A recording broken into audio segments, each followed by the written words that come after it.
Praveen Pagadala brother ఇది మరణాన్ని అనే కంటే త్యాగము అని అనొచ్చు, లేదు అంటే నా ఈ మనువాదుల భాషలో కరెక్ట్ చెప్పాలంటే నరబలి.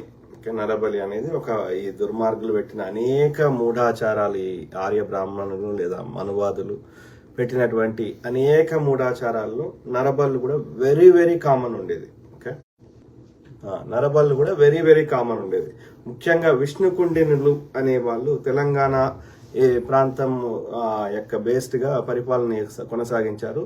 వాళ్ళ కాలంలోనే అసలు ఈ గుళ్ళు అంతకుముందు ఓపెన్ విగ్రహాలు ఉండేవి.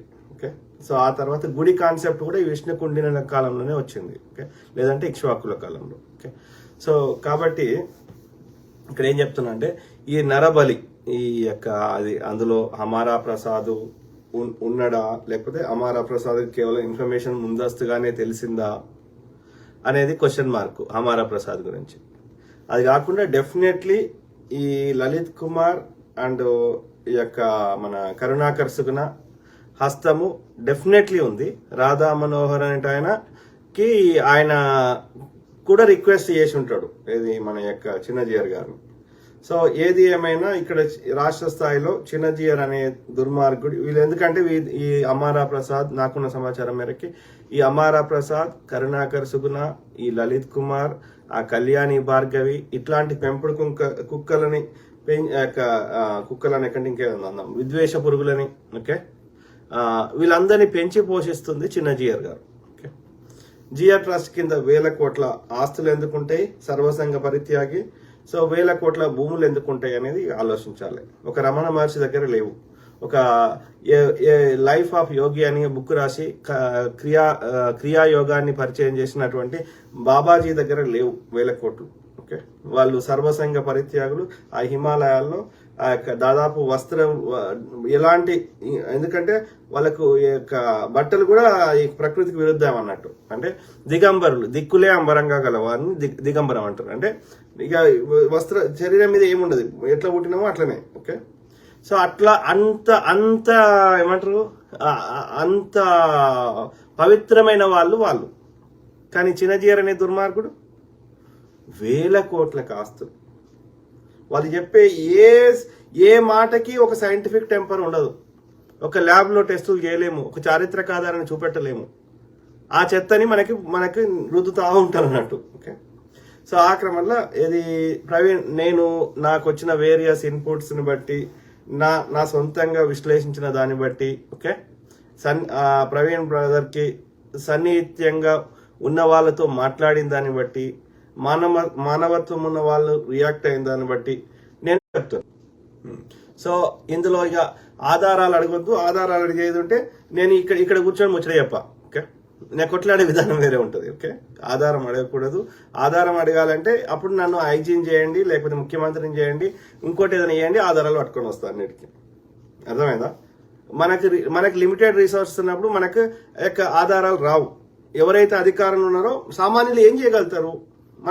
మనం యొక్క వాదనను వినిపించగలుగుతాము, మనం రిక్వెస్ట్ చేయగలుగుతాము, లేకపోతే డిమాండ్ చేయగలుగుతాం. కానీ ఇక మన తరఫున ఒక ప్రతినిధి నిలబెట్టినప్పుడు వాళ్ళకి అన్ని రిసోర్సెస్ వాళ్ళకి ఇచ్చినప్పుడు మనం ఎక్కడి నుంచి పట్టుకొస్తాం? ఇవాళ నాకు సీసీ ఫుటేజ్ కావాలి ఆధారం, నాకు ఆ ఒక్క పర్టికులర్ టైం కాదు ఎంటైర్ డే కావాలని అడుగుతున్నా. నాకు ఎవరు ఇవ్వాలి? గవర్నమెంట్ ఇవ్వాలి. అంటే ఏం చేయాలి? మనము కోర్టు ద్వారా ఆర్డర్ అనేది తెప్పించుకోవాలి, లేదంటే ఆర్టీఏ వేయాలి. ఆర్టీఏ వేస్తే ఈ ఎన్డీఏ ప్రభుత్వం వచ్చినాక నో డేటా అవైలబుల్ అని చెప్తున్నది. మరి కంట్రోల్ వాళ్ళ చేతులు ఉన్నాక ఆధారం మన దగ్గరికి ఎట్లా వస్తుంది? అంటే మనమే డైరెక్ట్ ఇన్వాల్వ్ అయ్యి చేస్తే తప్ప రాదు. దట్ డస్ నాట్ మీన్ ఆధారం లేనంత మాత్రాన ఆ సమాచారం తప్పు అనలేం కదా. ఇప్పుడు నా ఫేస్ ఉంది, నేను ఏడుస్తున్నాను నవ్వుతున్నాను అనేది నా ముఖం చెప్తుంది కదా. దానికి ఆధారం అడిగితే ఏం చెప్తాం? ఆ సిచ్యువేషన్ సర్కమ్స్టాన్షియల్ ఎవిడెన్స్ ఉంటుంది కదా. ఆ యొక్క జరిగిన విధానంలో మనం చెప్పొచ్చు కదా, అది నిజమా కాదనేది ఒక అవగాహన వస్తుంది కదా. అర్థమైందా? కాబట్టి పిచ్చి మాటలు మాట్లాడితే కలవదు. ఏది ఆధారం పట్టుకరా ఈ పట్టుకరా అంటే కలవదు. మనకు వచ్చిన సమాచారాన్ని చెప్తాం. అందులో ఏమైనా మేక్ సెన్స్ ఉంటే, అందులో కరెక్ట్ అనిపిస్తే తీసుకోండి, కరెక్ట్ లేకపోతే చెత్తకు పుట్టలు వారేయండి. ఓకే, అర్థమైందా? అంత మాత్రాన అసలు ముచ్చటనే చెప్పొద్దు అనే హక్కు లేదు. అందులో అది ముచ్చట ఇంటే కదా, అది అందులో ఎంతవరకు కరెక్ట్ ఉంది లేదు అనేది మనం కూడా ఆలోచిస్తాం కదా. ఏది పడుతుంది వచ్చి చెప్పాం కదా. చెప్తే మన వాల్యూ అవుతుంది కదా. ఇప్పుడు కరుణాకర్ సుగుణ ఏది నేను అమ్మాయిలను బ్రోకర్ చేస్తా అన్నాడు. ఎక్కడైనా ఒక ఆధారం చూపెట్టే, ఓకే ఆధారం చూపెట్టకున్నా సరే, కామన్ సెన్స్, నేను అమెరికాలో అట్లా చేస్తే నన్ను ఇంకా బయట వస్తాడా పోలీసుడు, అమెరికా పోలీస్? చెప్పండి, కామన్ సెన్స్. చిన్న ట్రాఫిక్ వైలేషన్కే వాళ్ళు నోటీసులు పంపిస్తారు. అట్లాంటిది నువ్వు అంత పెద్ద నేరాలు చేసి కంఫర్టబుల్గా వచ్చి రోజు ఇక్కడ ముచ్చట చెప్తావా?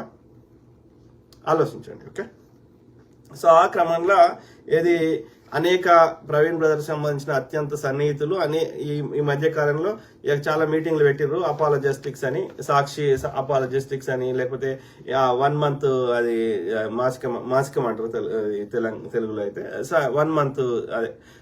ఏది ఏమైనా ప్రవీణ్ బ్రదర్స్ సంబంధించిన సన్నిహితులు ఈ మధ్య కాలంలో మాట్లాడారు. అది వడ్డే నవీన్ గారు కావచ్చు, జార్జ్ గారు కావచ్చు, ఇంకా అనేక మంది కావచ్చు. ఓకే, సో 30 ఏళ్ళ సాన్నిహిత్యము. ఇంకో బ్రదరు ఆయన ఏది సీతాఫల్ మండిలో బ్రదర్తో పాటు కొన్ని మంత్స్ ఉన్నాడు, ఓకే, కలిసి జీవించాడు. అట్లా అనేక మంది అతనికి అత్యంత సన్నిహితులు చెప్పిండ్రు. మేము చూసిన కాడికి ఈ క్రిస్టియానిటీలోకి వచ్చిన తర్వాత ప్రవీణ్ బ్రదర్ తాగడం మేమైతే ప్రత్యక్షంగా చూడలేదు. అంటే ఒకరు అబద్ధం చెప్తారు కావచ్చు, ఇద్దరు చెప్తారు కావచ్చు. ఇంతమంది అత్యంత సన్నిహితులు ఎక్కడో చోట ఒక్కసారైనా బయటపడుతుంది. నేనేమంటాను, తాగడం తప్పు కాదు, నా భాషలో తాగడం తప్పు కాదు. ఓకే, ఒక రిలాక్సేషన్ కోసం హద్దులు మించినంత వరకు ఏ పని చేసినా తప్పు కాదు. కాకపోతే ఇక్కడ ఏంది, తాగి నడిపితే తప్పు అంటున్నాం కానీ తాగడం తప్పు అంటలేము. కానీ ప్రవీణ్ బ్రదర్కి ఉన్న అత్యంత సన్నిహితులు చెప్తుంది మాత్రం ఆయన మేమైతే చూడలేదు, మేము అతనితోటి ఇన్నేళ్ళు సహవాసం చేసినాం, లేదా సహచర్యం చేసినాం, లేకపోతే ఫ్రెండ్షిప్ చేసినాం, మేమైతే తాగడం చూడలేదు అని చెప్పారు. అర్థమైందా? వీకెండ్ తాగొచ్చు, లేకపోతే తెలంగాణ కల్చర్లో అయితే ఏది ఈవెన్ డే టైం అయినా సరే అన్నం తినే ముందు 11కు ముందు ఎవరైనా చుట్టం వస్తామో 11కు ముందు పొద్దుగాల 11 కంటే పొద్దుగాల అంటే మార్నింగ్, సో మార్నింగ్ 11 కంటే ముందు వస్తేనేమో ఛాయ్ ఇస్తారు. ఓకే, అర్థమైందా? 11 తర్వాత వస్తే మందే ఆఫర్ ఇస్తాం. లాస్ట్కి వాళ్ళు తాగా నేను పోవాలి అన్నా సరే ఒక బీరు తెచ్చాయని ఇద్దరు సగం కన్నా షేర్ చేసుకుంటారు. ఎందుకంటే అది కల్చర్ ఏర్పడ్డది, అదొక ఎదుటి వారికి ఇచ్చే మనము ఒక ఆప్యాయత, గౌరవము, ఈ కల్చర్ ఏర్పడ్డది. ఓకే, సో ఆ విధంగా తినే ముందు తాగి ఒకటో రెండో పెగ్గులు అది లైట్గానో వాళ్ళ కెపాసిటీని బట్టి తాగి తిని పడుకొని 4 గంటలకు 3:30కో 4కు లేచి మళ్ళీ పోయి ఎవరి పని వాళ్ళు చేసుకుంటారు. నేనేమంటున్నా, రిలాక్స్ కావడానికి తాగితే తప్పు లేదు, తాగి బండి నడిపితేనే తప్పు. కానీ ప్రవీణ్ బ్రదర్కి ఉన్నటువంటి అత్యంత సన్నిహితులు చెప్పింది కానీ అది పబ్లిక్లో చెప్పడం అంటే పోనీ డిఫరెంట్ అనుకుందాం. తమ అత్యంత సన్నిహితుల దగ్గరనే చెప్తారు కదా, నేను ఒకసారి కాకపోతే ఒకసారి తాగినా అని. సో ఆయనకు తాగుడు అలవాటు లేదు అనేది ఇక్కడ మనము కన్ఫర్మ్ చేయొచ్చు. ఓకే, అర్థమైందా? సో అదొకటైంది. ఇంకోటి, కొంతమంది భార్యాభర్తల మధ్యలో గొడవలు అయినాయి అనేది కొంతమంది ఇక పేర్లు రాని అవసరం, కానీ అది కూడా ఆమె సన్నిహితుల దగ్గర వచ్చి చెప్పుకున్నది జెసికా సిస్టర్ అని ఇట్లా కొంతమంది అన్నారు. అయితే వాళ్ళు వ్యాపారాలు ఆయనకు సాఫ్ట్వేర్ కంపెనీ, కాఫీ షాపు ఇట్లా అనేకం ఉన్నాయి. ఓకే, అంటే ఆయన is a business man. Okay, అమెరికాలో చాలా ఏళ్ళు ఉండొచ్చాడు. దాంతోపాటు అనేక మందికి సేవ చేస్తున్నాడు, అనేక మంది పిల్లలను చదివిపిస్తున్నాడు. దాంతోపాటు ఆయన ఇంట్లో 12 మంది కంటిన్యూస్ గా వాళ్ళకి తనే తల్లి, జెసికా సిస్టర్ తల్లి, ఈ ప్రవీణ్ బ్రదర్ తండ్రిగా 12 మంది అనాథ పిల్లల్ని పెంచి పోషిస్తుండే. 24 గంటలు వాళ్ళ ఇంట్లోనే ఉంటారు. ఓకే, అర్థమైందా? సో వీళ్ళు 24 గంటలు ఉన్నప్పుడు వీళ్ళెవరు చూడలేదు ఆయన తాగడం. ఓకే, సరే అది చెప్పేసిన, దాని గురించి ఎక్స్ప్లెయిన్ చేసిన. అయితే భార్యాభర్తల మధ్య గొడవలు అంటే ఆ కాఫీ షాప్ రిలేటెడ్ గా ఏది ఎవరైతే ఇద్దరు పార్ట్నర్షిప్లు ఉన్నారో, సో వాళ్ళ మధ్యలో ఆ వ్యాపార నిమిత్తం ఏదో చిన్న మనస్పర్ధలు వచ్చినాయి తప్ప అంతకుమించి వీళ్ళ వ్యక్తిగత జీవితంలో అట్లాంటి ఏం లేవు. ఇది గుడ్ అండర్స్టాండింగ్ ఉన్న అన్యోన్య బాంధవ్యం ఉన్నటువంటి కపుల్ అనేది మనకి చాలా, అంటే బ్రదర్ ఆ సిస్టర్ని చాలా ప్రేమ చేస్తాడు, సిస్టర్ కూడా బ్రదర్ని ప్రేమ చేస్తుంది. ప్రేమ వివాహమే. ఓకే, అర్థమైందా? సో కాబట్టి ఆ బిజినెస్ రిలేటెడ్గా ఏది మనస్పర్ధలు ఎవరి ఇంట్లోనే వస్తాయి, కానీ అది that has nothing to do with this incident. Okay, ఈ ఇన్సిడెంట్కి అది సంబంధం లేదు. అర్థమైందా? ఇక తర్వాత పోస్ట్ మార్టం రిపోర్ట్స్ గురించి ఇక అందరు మాట్లాడినరు. ఇక అది మనము ఇప్పుడు అదేమైనా రియల్ అయితే మాట్లాడవచ్చు, పోస్ట్ మార్టం రిపోర్ట్లు నిజం అయితే మాట్లాడవచ్చు. నిజంగా దాని గురించి ఏం మాట్లాడతాం, ఫేక్ దాని గురించి ఏం మాట్లాడతాం. సో కాబట్టి నేను పోస్ట్ మార్టం రిపోర్ట్ లోపలికి పోతలేను. ఓకే, ఆ తర్వాత ఇది ఒక వేరే సోర్స్ నుంచి, నా రెగ్యులర్ సోర్స్ కాకుండా వేరే సోర్స్ నుంచి వచ్చిన వరకు ఫిబ్రవరి ఎండింగ్ 26, 27, 28 నుంచి మార్చి 4 మధ్యలో 9.5 లక్షల కోట్ల ఏదో స్కామ్ అయింది. ఈ బీజేపీ వాళ్ళు లేకపోతే వీళ్ళందరూ ఆ 9.5 లక్షల కోట్లు పంచుకున్నారు. ఈ సంఘ్ పరివార్ వారు, వీళ్ళు మఠాధిపతులు దీని నుంచి దృష్టి మరల్చే ప్రయత్నంలో కూడా జరగవచ్చేమో అని ఒక అడ్వకేట్ గారు చెప్పారు. ఎంతవరకు నిజమో నాకు తెలియదు. సో ముచ్చట మీ ముందు ఎందుకు పెడుతున్నా అంటే మీరు ఏమన్నా దాని మీద ఇన్పుట్ ఇస్తారేమో అని. ఓకే, నా దగ్గర ఆధారం లేదు. ఓకే, నాకు వచ్చిన ఇన్ఫర్మేషన్ చెప్తున్నా అంతవరకు. సో అది కాకుండా మెయిన్ చెప్తా, నాకు వేరియస్ సోర్స్ నుంచి వచ్చిన ఇన్ఫర్మేషన్ వేరియస్ కాదు, ఒకటే సోర్స్ నుంచి వచ్చిన ఇన్ఫర్మేషన్ షేర్ చేస్తా. అది ఎంతవరకు కరెక్ట్ ఉంది, ఎంతవరకు తప్పు ఉంది అని నాకు కరెక్ట్ అనిపిస్తేనే చెప్తున్నా. ఓకే, అందులో నేను నమ్ముతున్నా అందులో అట్లీస్ట్ ఒక 70% అయినా కరెక్ట్ ఉండి ఉంటుంది. ఎందుకంటే నాకు చెప్పిన వ్యక్తి ఎవరైతే ఉన్నారో ఆయన కరెక్ట్ సోర్స్, ఆయన కరెక్ట్ చెప్తుండా లేదో తెలియదు మనకి కదా. కాబట్టి నాకు తెలియదు, కానీ ఆ వే ఆఫ్ ఎక్స్ప్లెయినింగ్, ఆ వే ఆఫ్ సీక్వెన్స్ ఆఫ్ అంత పర్టికులర్ డీటెయిల్స్ చెప్తున్నప్పుడు అది నిజం అనిపిస్తుంది నాకు. సో దాన్ని మీ ముందు ఉంచుతా. అందులో మేక్ సెన్స్ ఉంటే అది తీసుకోండి. ఆ ఇన్ఫర్మేషన్ ఆధారంగా మీరు కూడా ఆలోచించండి. మీకు కూడా వేరియస్ ఇన్పుట్స్ వస్తుంది, అది కూడా షేర్ చేయండి. దాన్ని బట్టి నెక్స్ట్ ఎట్లా కొట్లాడాలి, ఏం చేయాలి, ఇంకొకరు ఇట్లా బలి కాకుండా ఎట్లా ఉండాలి, ప్లస్ ఇందులో ఏమైనా న్యాయం దొరికే అవకాశం ఉందా అని పరిశీలించవచ్చు. కాబట్టి మీ ముందు ఇన్ఫర్మేషన్ పెడుతున్నా. Okay, that does not mean నా దగ్గర ఆధారం ఉన్నట్టు కాదు.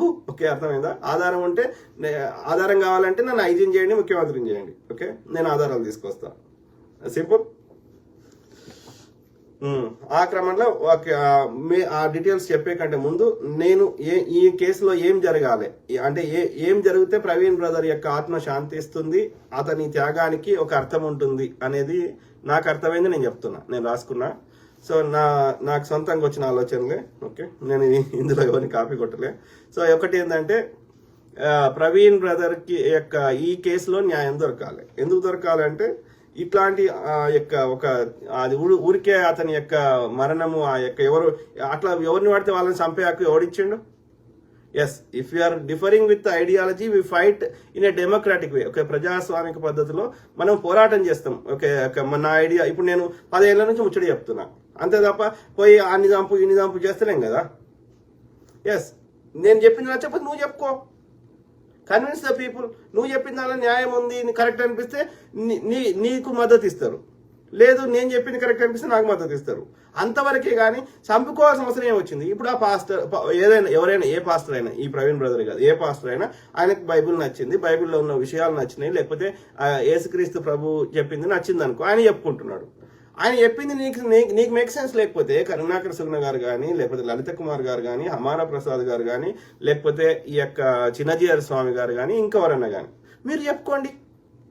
మా సనాతన ధర్మమే కరెక్టు, మా బ్రాహ్మణిజమే కరెక్టు, మా వర్ణ వ్యవస్థనే కరెక్టు, మా ఆవు పెండ చాలా అందులో పోషకాలు ఉన్నాయి, క్యాన్సర్లు తగ్గిస్తే, ఇంకోటి తగ్గిస్తే చెప్పుకోండి.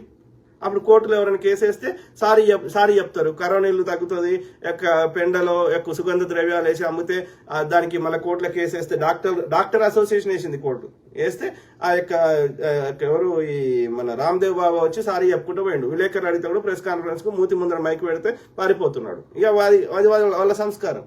అయినా సరే చెప్పుకుంటారు కదా, అయినా చెప్పుకుంటారు కదా, చెప్పుకోండి, ఎవరొద్దన్నారు, మేము ఆపుతలేం కదా. ఎవరికైనా భావ స్వేచ్ఛ ఉంది. ప్రజాస్వామిక దేశం ఉన్న అది అమెరికా కావచ్చు, అమెరికా రాజ్యాంగం కానీ, భారతదేశ రాజ్యాంగం కానీ. అమెరికా అనేది ఓల్డెస్ట్ డెమోక్రసీ. ఓకే, అంటే చాలా ఏళ్ల కింద స్వతంత్రం వచ్చింది. అట్లనే ఇండియా అనేది లార్జెస్ట్ డెమోక్రసీ, ఎందుకంటే పాపులేషన్ ఎక్కువ ఉంది కాబట్టి, జనాభా ఎక్కువ ఉంది. సో ప్రజాస్వామిక ఉన్న ఏ దేశంలో అయినా ఎవరికైనా భావస్వేచ్ఛ ఉంది, చెప్పుకోండి. మీరు చెప్పిన సిద్ధాంతం నచ్చితే మీకు ప్రజలు యొక్క మద్దతు ఇస్తారు, అంతే. లేకపోతే ఎవరు చెప్పింది నచ్చితే వాళ్ళు ఇస్తారు. అంతేగాని ఒకరి స్వేచ్ఛను తీసేసి హక్కు నీకోడు ఇచ్చిండు. అది చిన్నజీయర్ స్వామి గారు ఆలోచించుకోమని కోరుతున్నా. ఇదైతే మా హిందుత్వం అని చెప్పలే, మా మూలవాసన హిందుత్వం అయితే చెప్పలే, హింస ఏమని చెప్పలే, అర్థమైందా? మా బుద్ధిజం చెప్పలే, మా జైనిజం చెప్పలే.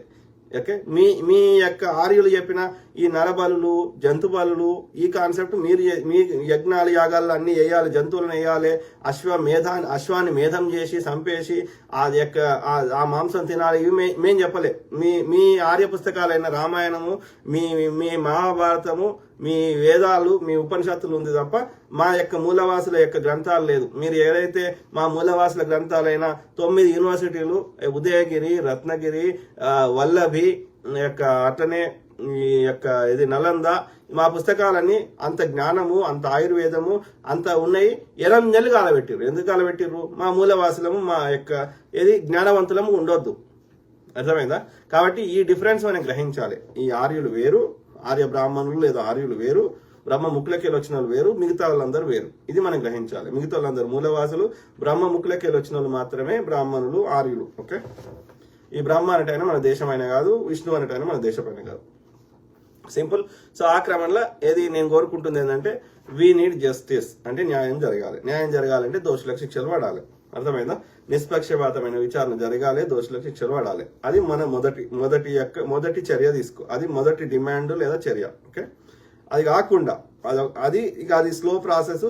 ఈ బీజేపీ అధికారం ఉన్నంతసేపు అది ఎంతవరకు న్యాయం సక్సెస్ అవుతాం అనేది అది ఒక పెద్ద క్వశ్చన్ మార్క్. ఎందుకంటే దానికి సంబంధించిన ఆధారాలు ఏదున్నా సరే పోలీసుల ద్వారా వాళ్ళు ఏది లేకుండా చేసేసారు.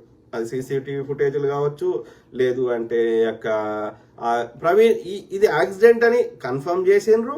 యాక్సిడెంట్ అనే దిశగా ఫస్ట్ నుంచి ఉన్నాక ప్రవీణ్ బ్రదర్ యొక్క ల్యాప్టాప్ కానీ, ఐప్యాడ్ కానీ, లేకపోతే ఎందుకు తీసుకోవాల్సిన అవసరం ఏమొచ్చింది? ఇప్పటివరకు ప్రవీణ్ బ్రదర్ ఫోన్లు ఎక్కడున్నాయి? ఇంకా ఎందుకు రిటర్న్ కేసు క్లోజ్ చేసినాక, అది యాక్సిడెంట్ అని కన్ఫర్మ్ చేసినాక ఇంకా ఎందుకు ఇస్తలేరు? అవి ఎందుకు ఇస్తలేరు? Personal belongings. ప్రవీణ్ బ్రదర్ చేతికి 2 ఉంగరాలు ఉండే అంట, అవి ప్లాటినం. మరి అవి ఎక్కడికి పోయినాయి? ఆయన ఫోన్లు ఎక్కడికి పోయినాయి? ఇంకా ఆయన ఐప్యాడ్ యొక్క ల్యాప్టాప్ ఇంకా ఎందుకు ఫ్యామిలీ మెంబర్స్కి ఇస్తలేరు? దానికి ఈ యాక్సిడెంట్కి ఏం సంబంధం? సో అంటే ఎక్కడ డేటా ఉన్నా మాయం చేయాలి. అర్థమైందా? సో అట్లా అది కాకుండా అన్ని ఎక్కడెక్కడైతే ఆ దొంగ ప్రవీణ్ పోయిన ప్లేస్లో కానీ, వ్యాపారాలు కానీ ఎక్కడున్నా సరే అసలు ప్రవీణ్ పోయినాయి కానీ అన్ని సీసీటీవీ ఫుటేజ్లు వాళ్ళ దగ్గర ఉన్న డేటా అంతా ఎందుకు తీసుకుపోయారు? నయారా పెట్రోల్ బంక్ దగ్గర ఉన్న 3 సీసీటీవీ ఫుటేజ్ల డేటాను ఎందుకు తీసుకుపోయారు? ఎవరైనా ఆర్టీఐ చేసి డేటా అడిగితే మాకు 15 రోజుల కంటే ముందు మా డేటా మా దగ్గర ఉండదని చెప్తున్నారు. ఎందుకు చేస్తున్నారు అంటే అందులో నిజాన్ని బయటకు రాకుండా చేయడమే కదా. ఎవరైనా కోర్టులకు వేసేస్తే ఆ దోషులకు శిక్షలు పడతాయనే కదా. అయినా సరే ఇక మరి ఎట్లా కొట్లాడాలనో ఏం చేయాలనో ఈ యొక్క ఉట్టినే స్పీచ్లు ఇచ్చి హర్ష కుమార్ గారు, ఐఏఎస్ విజయ్ కుమార్ గారు, లేకపోతే కేఏ పాల్ గారు, ఇంకెవరైనా సరే స్పీచ్లు అతని యొక్క అత్యంత సన్నిహితులైనా సరే స్పీచ్లు ఇస్తే సరిపోదు కదా. నేను గమనించింది ఈ ముగ్గురు ఐఏఎస్ విజయ్ కుమార్ గారైనా, కేఏ పాల్ గారైనా, హర్ష కుమార్ గారైనా వాళ్ళు రాజకీయంగా ఎదగాలని ప్రయత్నం చేస్తున్నారు. నేను తప్పు పడతలేను. కాకపోతే ఎవరి అంబిషన్స్ వాళ్ళకున్నాయి. యూట్యూబర్లు వాళ్ళ వ్యూస్ పెంచుకుంటున్నారు, ఇంకోరు చేస్తున్నారు. కానీ చేసుకోండి, నేను అందులో 1% తప్పు పడతలేను. కాకపోతే అట్లీస్ట్ మీ స్వలాభం పొందుతున్నప్పటికీ అసలు ఇన్సిడెంట్కి కొంతన్నా మీరు ప్రయోజనకరంగా అది మన చర్యల రూపంలో ఉండాలి కదా. ముచ్చటగా నేను 7 సముద్రాల అవతల నేను చెప్పిన దానికి మీరు చెప్పిన దానికి ఏం తేడా ఉంది? మీరు చెప్పిన వాటికంటే నేను ఇంకా మోర్ రిలయబుల్ ఇన్ఫర్మేషన్ ఇస్తున్నా. ఓకే, కాబట్టి అది కాదు ఇక్కడ పాయింట్. ముచ్చట ఓకే చెప్పండి, కానీ don't stop it there. Okay, try to take some actions. ఒక అందరితోటి ఒక కామన్ గ్రౌండ్ తీసుకొచ్చి ఒక జేఏసీ లాంటిది ఏర్పరిచి, ఓకే, అందరి అభిప్రాయాలు 100% కలవాలని రూల్ లేదు, కానీ come up with an action plan. Okay, అర్థమైందా? ఒక ప్రణాళిక, ఏమేం చర్యలు తీసుకుందాం, what is our action plan. ఒక కామన్ గ్రౌండ్ లో కొట్లాడితే దానికి అర్థం ఉంటుంది. ఓకే, అర్థమైందా? సో అది అవసరం. ఏది ఆ తర్వాత ఇదేంది మర్డర్ సంబంధించిన ఆధారాలు ఏమైనా దొరుకుతాయా, పట్టొచ్చా అనేది ఒకటి. రెండోది అది కోర్టుల ద్వారా ఎట్లా న్యాయం, దోషులకు ఎట్లా శిక్షలు పడతాయి అనేది ఆలోచించాల్సిన విషయం. ఓకే, అది కాకుండా ఇక అవి కొంచెం స్లో ప్రాసెస్ ఉంటుంది. బట్ కలెక్టివ్ కష్టపడితే వెనక ముందు మనకి న్యాయం దొరకవచ్చు. కానీ అది లెంత్ స్లో ప్రాసెస్. ఓకే, ఏది ఈ న్యాయ దోషులకు శిక్షలు పడడం అనేది evidence collection and the culprits have to be punished. దోషులకు శిక్షలు పడడము, ఆధారాలు సేకరించడం, ఈ రెండు కొంచెం slow process. But we will achieve it takes time. అది కాకుండా ఇంకా మనం ఈజీగా చేయగలిగిన పనులు ఏం చేయొచ్చు అంటే, దయచేసి నేను చెప్తున్నా, వాళ్ళ కుటుంబ సభ్యులు కూడా బయటకు రావాలని ఆ యొక్క వాళ్ళ బ్రదర్ కిరణ్ కుమార్ గారైనా లేకపోతే జెసికా సిస్టర్ గారైనా బయటకు రావాలని, జెసికా కోమల్ సిస్టర్ సో బయటకు రావాలి. Yes, we feel sorry for the loss of Praveen brother. ఆయన కేవలం ఇది మీ యొక్క కుటుంబ సమస్య కాదు, ఎందుకంటే ప్రవీణ్ బ్రదర్ యొక్క కాంట్రిబ్యూషన్ ఈజ్ ఇప్పుడు ఇంతమంది ఎందుకు బాధపడుతున్నారు? ఒక అనామకుడు దిక్కులేనోడు ఎవడో ఒక తాగుబోతో లేకపోతే ఒక సమాజానికి పెద్ద కాంట్రిబ్యూషన్ చేయని వారు చనిపోతే ఇంత పెద్ద లెవెల్లో ఇంటర్నేషనల్ లెవెల్లో ఇంతమంది యొక్క ఇంక్లూడింగ్ నాట్ ఓన్లీ యొక్క అతన్ని ప్రత్యేకంగా చూసిన వాళ్ళు, అతనితో అసోసియేషన్ ఉన్న వాళ్ళు కాకుండా యొక్క మనకి ఈ ఇన్సిడెంట్కి ఎలాంటి సంబంధం లేని వాళ్ళు, మన యొక్క ఎథ్నిసిటీ, మన ఇండియన్ ఎథ్నిసిటీ లేని వారు కూడా వీడియోలలో మాట్లాడుతున్నారు. నేను చూసిన ఒక నల్ల ఆయన ఆఫ్రికన్ అమెరికన్ ఆయన మాట్లాడుతున్నాడు, ఏది వీడియోలో మాట్లాడుతున్నాడు. సో ఇంతమంది ఎందుకు రియాక్ట్ అవుతారు? అతని లోపల విషయం లేకపోతే, అతను చేసిన కాంట్రిబ్యూషన్లో కానికి అర్థం లేకపోతే, అతను చూపెట్టిన మానవత్వానికి అర్థం లేకపోతే. అంటే ఏమంటున్నా, ప్రవీణ్ బ్రదర్ కేవలం జెసికా కోమల్ సిస్టర్ కి మాత్రమే పరిమితమైన వ్యక్తి కాదు, యాంటోనీ కిరణ్ కుమార్ గారికి మాత్రమే పరిమితమైన వ్యక్తి కాదు. ఆయన కాంట్రిబ్యూషన్, ఆయన 4 పుస్తకాలు రాసిండు, ఆయన ఇన్ని స్పీచ్లు ఇచ్చిండు, ఎన్ని పుస్తకాలు రాసిండు, ఆయన యొక్క లైబ్రరీయే ఎన్ని పుస్తకాలతో నిండి ఉంది. అన్ని విషయాల మీద అంత పరిపూర్ణమైన అవగాహన ఉంది. ఎన్ని డిబేట్లు చేసిండు, ఎంతమంది పిల్లల్ని చదివిస్తున్నాడు, ఎంతమంది పిల్లల్ని పోషిస్తున్నాడు. అంటే his contribution is bigger than just ఆయన కేవలం ఒక కుటుంబానికి పరిమితం చేస్తే ఆయనని చిన్నగా చేసినట్టు అవుతుంది. అర్థమైందా? కాబట్టి Praveen Pagadala brother is no longer just belongs to his family, is beyond that level. అర్థమైందా? ఒక డాక్టర్ బాబాసాహెబ్ అంబేద్కర్ గారు, ఒక మహాత్మా గాంధీ గారు, ఒక నెహ్రూ గారు ఎట్లయితే ఇవాళ జాతీయ నాయకులైనరో వాళ్ళ పంతా వేరుండొచ్చు, వాళ్ళ యొక్క డైరెక్షన్ వేరుండొచ్చు, బట్ ప్రవీణ్ బ్రదర్ ఆల్సో ఆ కోవలోకే చెందుతారు. ఆయన కేవలం జెసికా కోమల్ సిస్టర్ కి మాత్రమే పరిమితమైన వ్యక్తి కాదు. ఇది గ్రహించాలే వాళ్ళ కుటుంబ సభ్యులు. అది యాంటోనీ కిరణ్ కుమార్ గారైనా వాళ్ళ బ్రదర్, అట్లనే జెసికా కోమల్ సిస్టర్ గారైనా సరే. ఓకే, అర్థమైందా?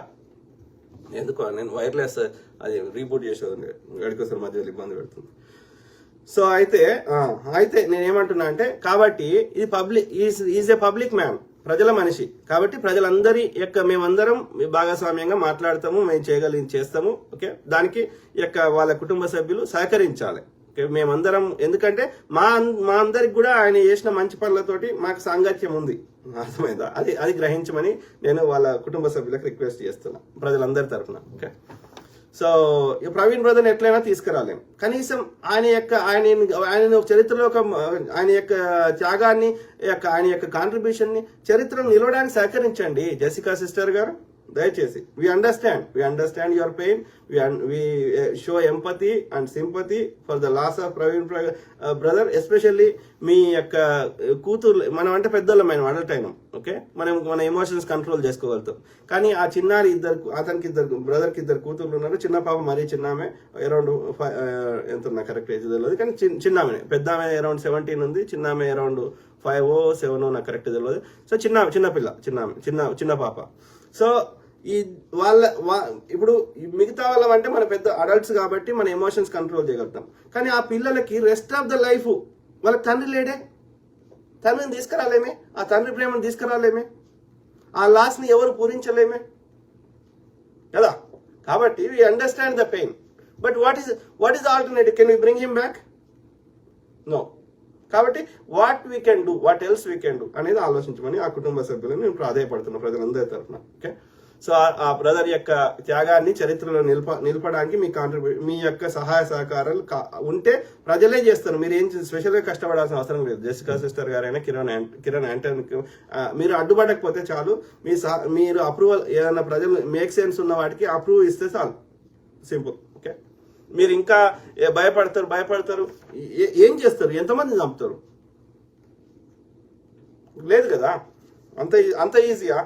అది అది అన్ఫార్చునేట్ అయింది కానీ అంత ఈజీ ఏం కాదు. ఓకే, దీని నుంచి తప్పించుకోవడానికి వాళ్ళు ఇంకా ఏం చేయాలో అర్థమవుతుంది వాళ్ళకి. ఇంత ప్రజల నుంచి ఇంత రియాక్షన్ వస్తుంది అనుకోలే ఎవరు ఈ దుర్మార్గులు. ఆ క్రమంలో నేను థర్డ్ పాయింట్ ఏం చెప్తున్నా అంటే, దయచేసి అది 5 కోట్ల 10 కోట్ల ఇంకెక్కువ అవసరమో నాకు తెలియదు. నా అంచనా ప్రకారం 5 నుంచి 10 కోట్లు అవసరం ఉంటుందేమో. ఎందుకు అంటే ఆ ఫండ్స్ కలెక్ట్ చేయాలి. అది ఫండ్స్ కలెక్ట్ చేస్తారా లేకపోతే కేఏ పాల్ గారు లాంటి వాళ్ళు డొనేషన్ ఇస్తారా మనకు తెలియదు. ప్రజలందరి దగ్గర నుంచి ఈ యొక్క వసూలు చేస్తారా మనకు తెలియదు.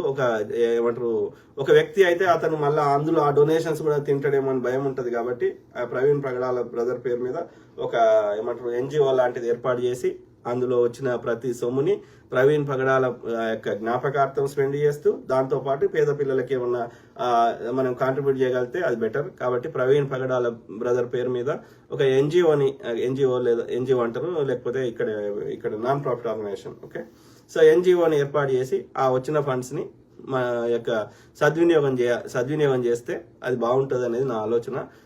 ఏమేం చేయొచ్చు ఆయన ఏమేం చేయొచ్చు అంటే, ఆ ఫండ్స్ ని మనము ఈ న్యాయవాదులకి ఖర్చు పెట్టవచ్చు, లీగల్ ప్రొసీడింగ్స్ కి. ఓకే, దాంతో అంటే న్యాయవాదులకి బెస్ట్ అటార్నీని హైర్ చేసుకుంటే, అటార్నీ అంటే న్యాయవాది, బెస్ట్ లాయర్ని ఫేమస్ లాయర్ని హైర్ చేసుకుంటే. ఎందుకంటే ఈ న్యాయ వ్యవస్థ ఎట్లుందంటే, అది అమెరికాలోనే ఇండియాలోనే వ్యక్తిగతంగా గమనించింది ఏంటంటే, నీకు ఉన్న పరిచయాలను బట్టి నీ ఎంత ఇన్ఫ్లుయెన్స్ చేస్తే అంత నీకు న్యాయం దొరుకుతుంది. జస్ట్ వాడు ఆధారాలు పెడితే న్యాయం దొరుకుతలేదు. ఓకే, కాబట్టి బెస్ట్ లాయర్ని హైర్ చేసుకుంటే బెస్ట్ లాయర్ ఏం చేస్తాడు, గంటకి ఎంతనో ఛార్జ్ చేస్తాడు, రైట్. కాబట్టి we need funds for the న్యాయ పోరాటం. మంచి ఫేమస్ లాయర్ అటార్నీని పెట్టుకొని మనం న్యాయ పోరాటం చేయడానికి వి నీడ్ ఫండ్స్. ఓకే, కాబట్టి లాయర్ ఫీజులకి పైసలు కావాలి ఫస్ట్ది. రెండోది ఏంటి, ఆధారాలు సేకరించడానికి మనకి డబ్బులు కావాలి. ఎవరు ఏ డేటా ఉంటేనే రాదు. ఓకే, సో కాబట్టి ఆధారాలు సేకరించడానికి న్యాయవాదుల ఫీజులకి మనకు డబ్బులు కావాలి. దాంతో పాటు నేను ఏమంటున్నా అంటే, ఒక డాక్టర్ వైఎస్ రాజశేఖర రెడ్డి గారికి ఎట్లయితే పులివెందల్లో ఒక బెస్ట్ ఒక స్టాచ్యూ కట్టినామనుకో ప్రవీణ్ బ్రదర్ కి, అంబేద్కర్ డాక్టర్ బాబాసాహెబ్ అంబేద్కర్ రాజ్యాంగ నిర్మాత అయిన డాక్టర్ బాబాసాహెబ్ అంబేద్కర్ గారి విగ్రహాలని ఎన్నో చోట్ల కూలుస్తున్నారు మనం చూస్తున్నాం. ప్రవీణ్ పగడాల బ్రదర్ యొక్క స్టాచ్యూని కూల్చడం వాళ్ళకి 2 నిమిషాల పని. కాబట్టి ఆ సిచ్యువేషన్ రాకూడదు. ఆ ప్రవీణ్ బ్రదర్ త్యాగం చరిత్రలో నిలిచిపోవాలంటే ఒక పెద్ద పార్కు కట్టాలి. డాక్టర్ వైఎస్ రాజశేఖర రెడ్డి గారికి పులివెందుల్లో ఎట్లయితే పార్కు కట్టినరో మెమోరియల్ పార్కు, లేదంటే మన నెక్లెస్ రోడ్ మీద ఎన్టీఆర్ గారికి, నందమూరి తారక రామారావు గారికి ఎట్లయితే కట్టినరో, ఒక పివి నరసింహారావు గారికి ఎట్లయితే కట్టినరో, ఢిల్లీలో అనేక మందికి అనేక మెమోరియల్ పార్కులు కట్టినరో, ఆ విధంగా తక్కువలకు 5 నుంచి 10 ఎకరాల స్థలంలో బెస్ట్ మెమోరియల్ పార్క్ కట్టాలి. Today wireless is giving me problem. So అయితే అక్కడ ఏది కొంతమూరు ఎక్కడైతే యాక్సిడెంట్ జరిగిందో అది highway, national highway NH-16. So NH-16 మీద రోడ్ మీద కట్టలేం కాబట్టి ఆ ట్రాఫిక్ ఉంటుంది. కాబట్టి అక్కడ నుంచి ఎగ్జిట్ తీసుకుంటూ లోపలికి కొంచెం ఒక 1/2 కిలోమీటర్ ఆ ప్రాంతం నుంచి, అంటే రాజమండ్రి అవుట్స్ రాజానగరం కింద వస్తుంది, Rajahmundry rural. So Rajahmundry outskirts లో ఆ కొంతమూరు నుంచి కొంచెం ఎగ్జిట్ లోపలికి పోతే ఒక 1/2 కిలోమీటర్ లోపలికో 1 కిలోమీటర్ లోపలికో పోతే అక్కడ 5 నుంచి 10 ఎకరాల స్థలం తీసుకొని బ్రహ్మాండమైన పార్కు, బ్రదర్ యొక్క స్టాచ్యూ, అట్లనే అందులో ఒక మ్యూజియం, ఇట్లాంటివన్నీ పెట్టుకొని బ్రదర్కి సంబంధించిన జ్ఞాపకాలు కూడా అక్కడ పెడితే ఆయనకు మనకు ఒక ఘనమైన నివాళి అర్పించిన వాళ్ళం అవుతాము. ఆ బ్రదర్ మీద ప్రేమ ఉన్న వాళ్ళు, లేకపోతే వాళ్ళ కుటుంబ సభ్యులు ఆయన బర్త్డేకో డెత్ డేకో పోయి అక్కడ తమ యొక్క నివాళులు అర్పించడానికి ఒక అవకాశం ఉంటుంది. ఆ మ్యూజియంలో బ్రదర్కి సంబంధించిన లైబ్రరీ కానీ, లేకపోతే బ్రదర్కి సంబంధించిన వస్తువులు కానీ, లేకపోతే బ్రదర్ మాట్లాడిన వీడియోల కలెక్షన్ కానీ అది పెడితే ఆ బ్రదర్ కి మనం నిజమైన నివాళులు అర్పించిన వాళ్ళం అవుతాం. ఆ బ్రదర్ త్యాగము చరిత్రలో ఎప్పటికీ నిలిచి ఉంటుంది. అట్ ద సేమ్ టైం ఈ యొక్క దుర్మార్గులైన లలిత్ కుమార్ లాంటి, ఈ యొక్క అమారా ప్రసాద్ లాంటి, ఈ యొక్క కరుణాకర్ సుగుణ లాంటి, ఈ చిన్నజీయర్ లాంటి మనువాదులకి ఆ బ్రదర్ యొక్క మెమోరియల్ పార్కు, అక్కడ స్టాచ్యూ అవి చూడంగానే ఒక గజ వనకాలే, ఉచ్చబడాలి చెప్తున్నా. ఇంకొక ఎవరిని కూడా ఓకే చంపాలంటే అట్లాంటి ఆలోచన కూడా వాడికి చచ్చిపోవాలి. సో అన్ని రకాలుగా ఉంటది. కాబట్టి బెస్ట్ మెమోరియల్ పార్క్ కట్టడానికి ఆలోచించమని కోరుతున్నా. ఏదో కేవలం ఇది ప్రెస్ కాన్ఫరెన్స్కి వచ్చి మీటింగ్ పెట్టేసి వెళ్ళిపోతా అంటే కలవదు. మాజీ ఎంపీ హర్ష కుమార్ గారు, ex IAS officer Vijay Kumar గారు, అట్లనే అందరికంటే పెద్ద నోరేసుకుంటున్న కేఏ పాల్ గారు. ఓకే, నేను ట్రంప్తో మాట్లాడతా, నేను ఈ ఫండ్స్ తెస్తా, ఆ ఫండ్స్ తెస్తా, షో ఇట్ ఇన్ యాక్షన్స్ మన ఏది కేఏ పాల్ గారు. ఓకే, కిలారి ఆనంద పాల్ గారు. ఓకే, సో అట్లనే ఎవరైనా ఏది వీడియోస్ కలెక్షన్ చెప్పిన మ్యూజియంలో, లైబ్రరీ చెప్పిన, ఆల్రెడీ బుక్స్ మనకి కొనాల్సిన అవసరం కూడా లేదు. ప్రవీణ్ బ్రదర్ ఇంటి దగ్గర ఆల్రెడీ లైబ్రరీ ఉంది. ఈ పుస్తకాలు తీసుకుని ఆ మ్యూజియంలో పెడితే చాలు. ఓకే, అర్థమైందా? సో అట్లనే ఎవరైనా మంచి రైటర్ ఉంటే ఆ ప్రవీణ్ బ్రదర్ జీవిత చరిత్ర మీద అతని యొక్క సన్నిహితులు అందరి దగ్గర ఇంటర్వ్యూలు చేసి అతను ఎట్లా ఉండేవాడు, ఏం చేసేవాడు, అతని కాంట్రిబ్యూషన్ ఏంది, అతని బాల్యం ఏంది అన్ని తెలుసుకొని వాళ్ళు తెలుసుకుంటారు. స్టోరీ రైట్ చేసేటోళ్ళు they interview everybody, they collect all the information and they right book. So ఆ విధంగా ఆయన జీవిత చరిత్రని ఒక పుస్తకం రాస్తే అది భావితరాలు అది చదువుకోవడానికి, అందులో నుంచి ఇన్స్పిరేషన్ పొందడానికి అవకాశం ఉంటుంది. కాబట్టి ఆయన జీవిత చరిత్రని ఒక పుస్తకంగా రాయాలని నేను ఈ ఫండ్స్ కూడా దానికి కూడా వాడుకోవచ్చు. కాబట్టి మనకి డబ్బులు అవసరము. అర్థమైందా? ఎట్ ద సేమ్ టైం ఈ ఏది చంద్రబాబు నాయుడు గారు ఎన్నడూ లేనిది 30 కోట్లు, ఒక 80,000 మంది పాస్టర్లు ఉంటే ఆంధ్రప్రదేశ్లో 8,000 చిల్లర, నాకు ఎగ్జాక్ట్ నెంబర్ తెలియదు, అరౌండ్ 8,000 చిల్లర పాస్టర్లకి ఒక్కొక్కరికి 35,000 చొప్పున 30 కోట్లు ఇచ్చిండంట. ఓకే, మొన్న ఇప్పుడు ఈస్టర్కి. ఓకే, సో 30 కోట్లు ఇచ్చి అందులో కొంత ఫేమస్ ఉంటారు కదా, వాళ్ళకి సన్నిహితంగా ఉన్న వాళ్ళ ఆ పాస్టర్కి ఫోన్ చేసి అడుగుతుండంట, ఇప్పుడు మీరు సంతోషంగా ఉన్నారా, జర కామైన రా అని అడుగుతుండంట. ఏమవసరం అంటే ఆంధ్రప్రదేశ్లో జర ఎక్కువ ఉన్నది ఈ క్రిస్టియన్స్ జనాభా ఎక్కువ ఉన్నది. సో అంటే మాకు ఓట్లు పోతాయేమో అని భయం. అంటే నీకు ఏమవసరము చంద్రబాబు నాయుడు గారు? నీవు అది యాక్సిడెంటే అన్నాక నీకేం సంబంధం అది ఏమైనా సరే? అక్కడ అర్థం చేసుకోండి. మరి ఎందుకు కామ్ చేయాలి అంటే 30 కోట్లు ఇస్తే ఒక ప్రవీణ్ బ్రదర్ లైఫ్కి 30 కోట్లు విలువ కట్టినావా చంద్రబాబు నాయుడు గారు? ఆలోచించండి దయచేసి. ఓకే, అర్థమైందా? ఇక ఆయన అనిల్ జాబేజ్ కొండూరు అనేట ఆయనతో కూడా మాట్లాడినా, నాకు అట్లా పరిచయం ఇట్లా పరిచయం అంటుండే, కానీ ఆయన ఏదేదో మాట్లాడుతున్నాడు. 1% కూడా మేక్ సెన్స్ గా మాట్లాడతలేడు. ఇక ఆయన విజ్ఞతకి వదిలేస్తున్నా. ఓకే, సో అయితే ఇక నేను మీ కామెంట్లు చదివే ముందు నాకు మెయిన్ సోర్స్ అప్పుడు ఎవరైతే చెప్పినరో ఆ బ్రదర్ ఆయన చెప్పిందే చెప్తున్నా. ఓకే, ఇక ఆయన గురించి కూడా నీకు సోర్స్ ఎవరు, ఎక్కడి నుంచి, ఆయన పేరేంది, ఇట్లాంటివి అడుగుతున్నారు వాళ్ళు. ఎవడు ఆర్టీఓడో ఇంకోడో లేకపోతే ఇంకోడో ఇక ఏ పేర్లు అనవసరం, కానీ అదే లోకేష్ కే సన్నిహితులు లేకపోతే ఇంకోరు అంటే ఆయనను కూడా చంపేద్దామని కదా, రైట్? ఏ ఆధారం దొరికినా వదలరు కదా. సరే, కానీ నేను ఎవరికి ఇప్పటివరకు అతను ఎవరు ఏంటిది అనేది ఇప్పటివరకు ఎవరికి చెప్పను కూడా. ఓకే, సరే, ఏది ఏమైనా ఆయన పేరు కూడా అది ఒరిజినల్ కాదో నాకు తెలియదు, నాకు చెప్తున్నారు. ఓకే, నాకెందుకు చెప్తున్నారు? ఎందుకంటే నాకు ఫాలోయింగ్ ఎక్కువ ఉంది కాబట్టి నేను భయపడకుండా చెప్తా. కాబట్టి వాళ్ళు సేకరించిన సమాచారం నలుగురికి చేరాలన్న తాపత్రయంతో వాళ్ళు చెప్తున్నారు. ఓకే, న్యాయం దొరకాలని. ఓకే, కాబట్టి నేను షేర్ చేస్తున్నా. ఓకే, ఇందులో మేక్ సెన్స్ లేకపోతే మీరు దాన్ని ఇగ్నోర్ చేయొచ్చు, చెత్తకుప్పలు వారేయచ్చు. ఓకే, మళ్ళీ నన్ను ఆధారం అడగకండి. నాకు వచ్చిన ఇన్ఫర్మేషన్ చెప్తున్నా. ఎందుకు చెప్తున్నా అంటే నాకు కూడా కరెక్ట్ అనిపించింది కాబట్టి చెప్తున్నా.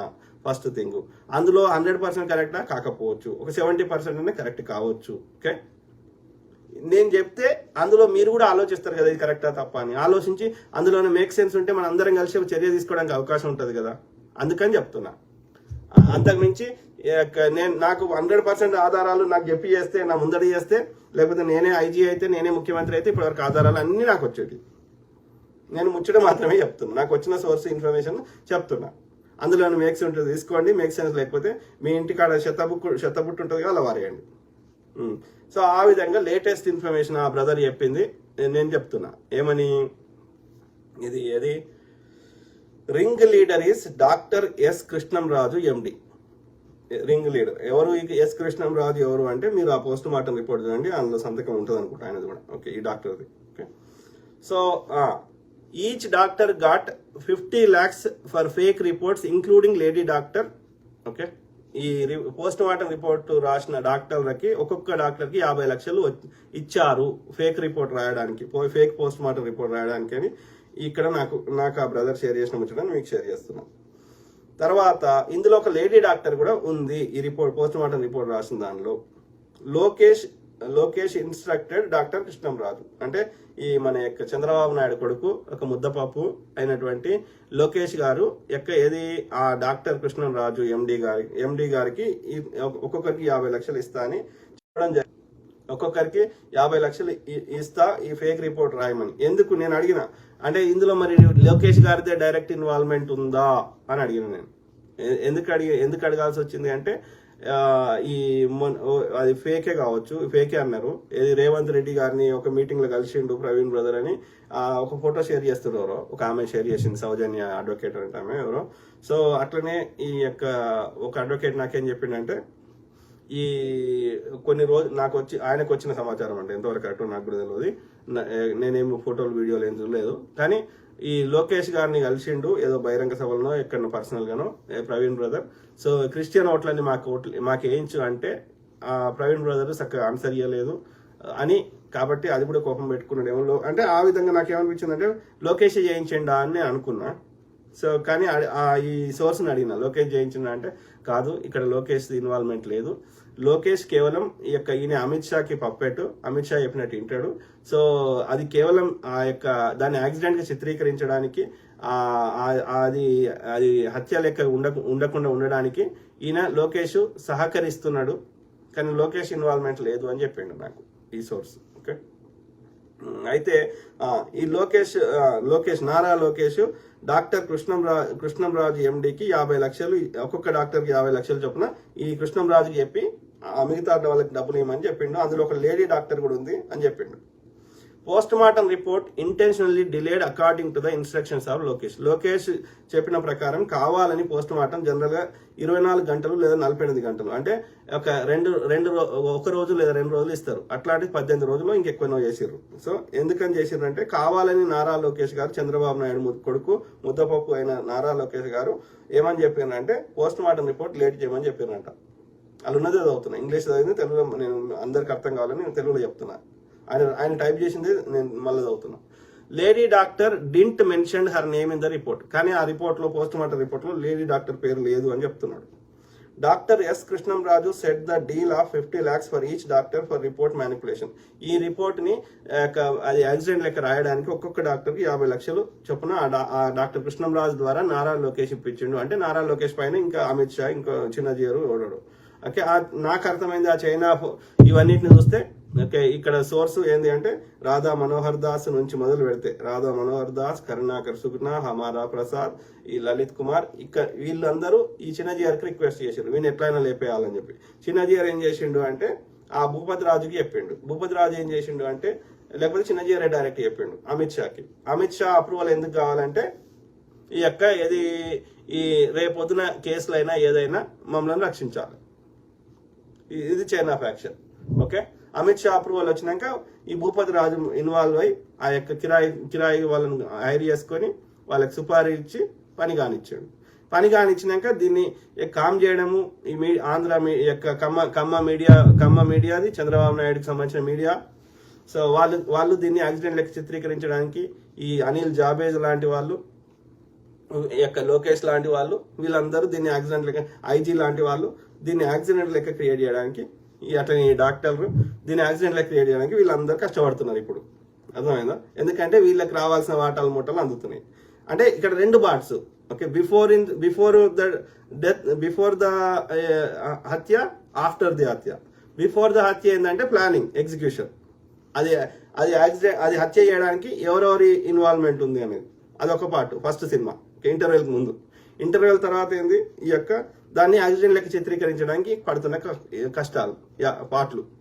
ఓకే, అట్లా బిఫోర్ ఇంటర్వెల్ ఎవరెవరు ఇన్వాల్వ్మెంట్ ఉంది ఈ కింద నుంచి మొదలు పెడితే అమారా ప్రసాద్, కరుణాకర్ సుగుణ, లలిత్ కుమార్, రాధా మనోహర్ దాస్ అండ్ ఈ యొక్క చిన్నజీఆర్. అండ్ ఆ పైన పోతే అమిత్ షా నుంచి భూపతి రాజు నుంచి సుపారి గ్యాంగ్. ఇది యొక్క ఇంటర్వెల్ ముందు, హత్యకు ముందు. హత్య తర్వాత ఈ ఈ ఆంధ్ర కమ్మ మీడియా, టీడీపీకి అనుకూలంగా పనిచేసే మీడియా సంస్థలు, ఈ చిల్లర కమ్ముడు పోయే అనిల్ జాబేజ్ లాంటి వాళ్ళు, తర్వాత ఈ నారా లోకేష్ గారు, ఈ డాక్టర్లు, లేకపోతే లాయర్లు, లేకపోతే జడ్జిలు, వీళ్ళంతా ఈ యొక్క ఇది యాక్సిడెంట్ లెక్క క్రియేట్ చేసే ప్రయత్నం, హత్య కాదు అని చెప్పడానికి. ఓకే, సో అదొక ఇన్ఫర్మేషన్ వచ్చింది. అది కాకుండా ఇంకేం చెప్పిండు ఆ బ్రదరు, ఏం చెప్పిండు చూద్దాం, చదువుతాం, ఉన్నదన్నట్టు చదువుతాం. Update, they killed Praveen Pragadala according to the specifications given by Chinnajeeyar Swami. గతంలో చెప్పిన మళ్ళీ చెప్తున్నా. సో మళ్ళీ ఎందుకంటే ఆయన మళ్ళీ టైప్ చేసిన మళ్ళీ చెప్తున్నా. సో ఏది చిన్నజీఆర్ స్వామి చెప్పిన ఆ యొక్క డీటెయిల్స్ ప్రకారం ఎట్లా చంపాలి, ఏం చేయాలనేది చిన్నజీఆర్ స్వామి చెప్పిన ప్రకారమే చంపిండు అని చెప్తున్నాడు ఆ బ్రదర్. తర్వాత ఏం చెప్తుండు, Chinnajeeyar Swami personally explained the procedure especially the axe అంటే గొడ్డలి axe shot on his mouth to Karunakar సుగుణ.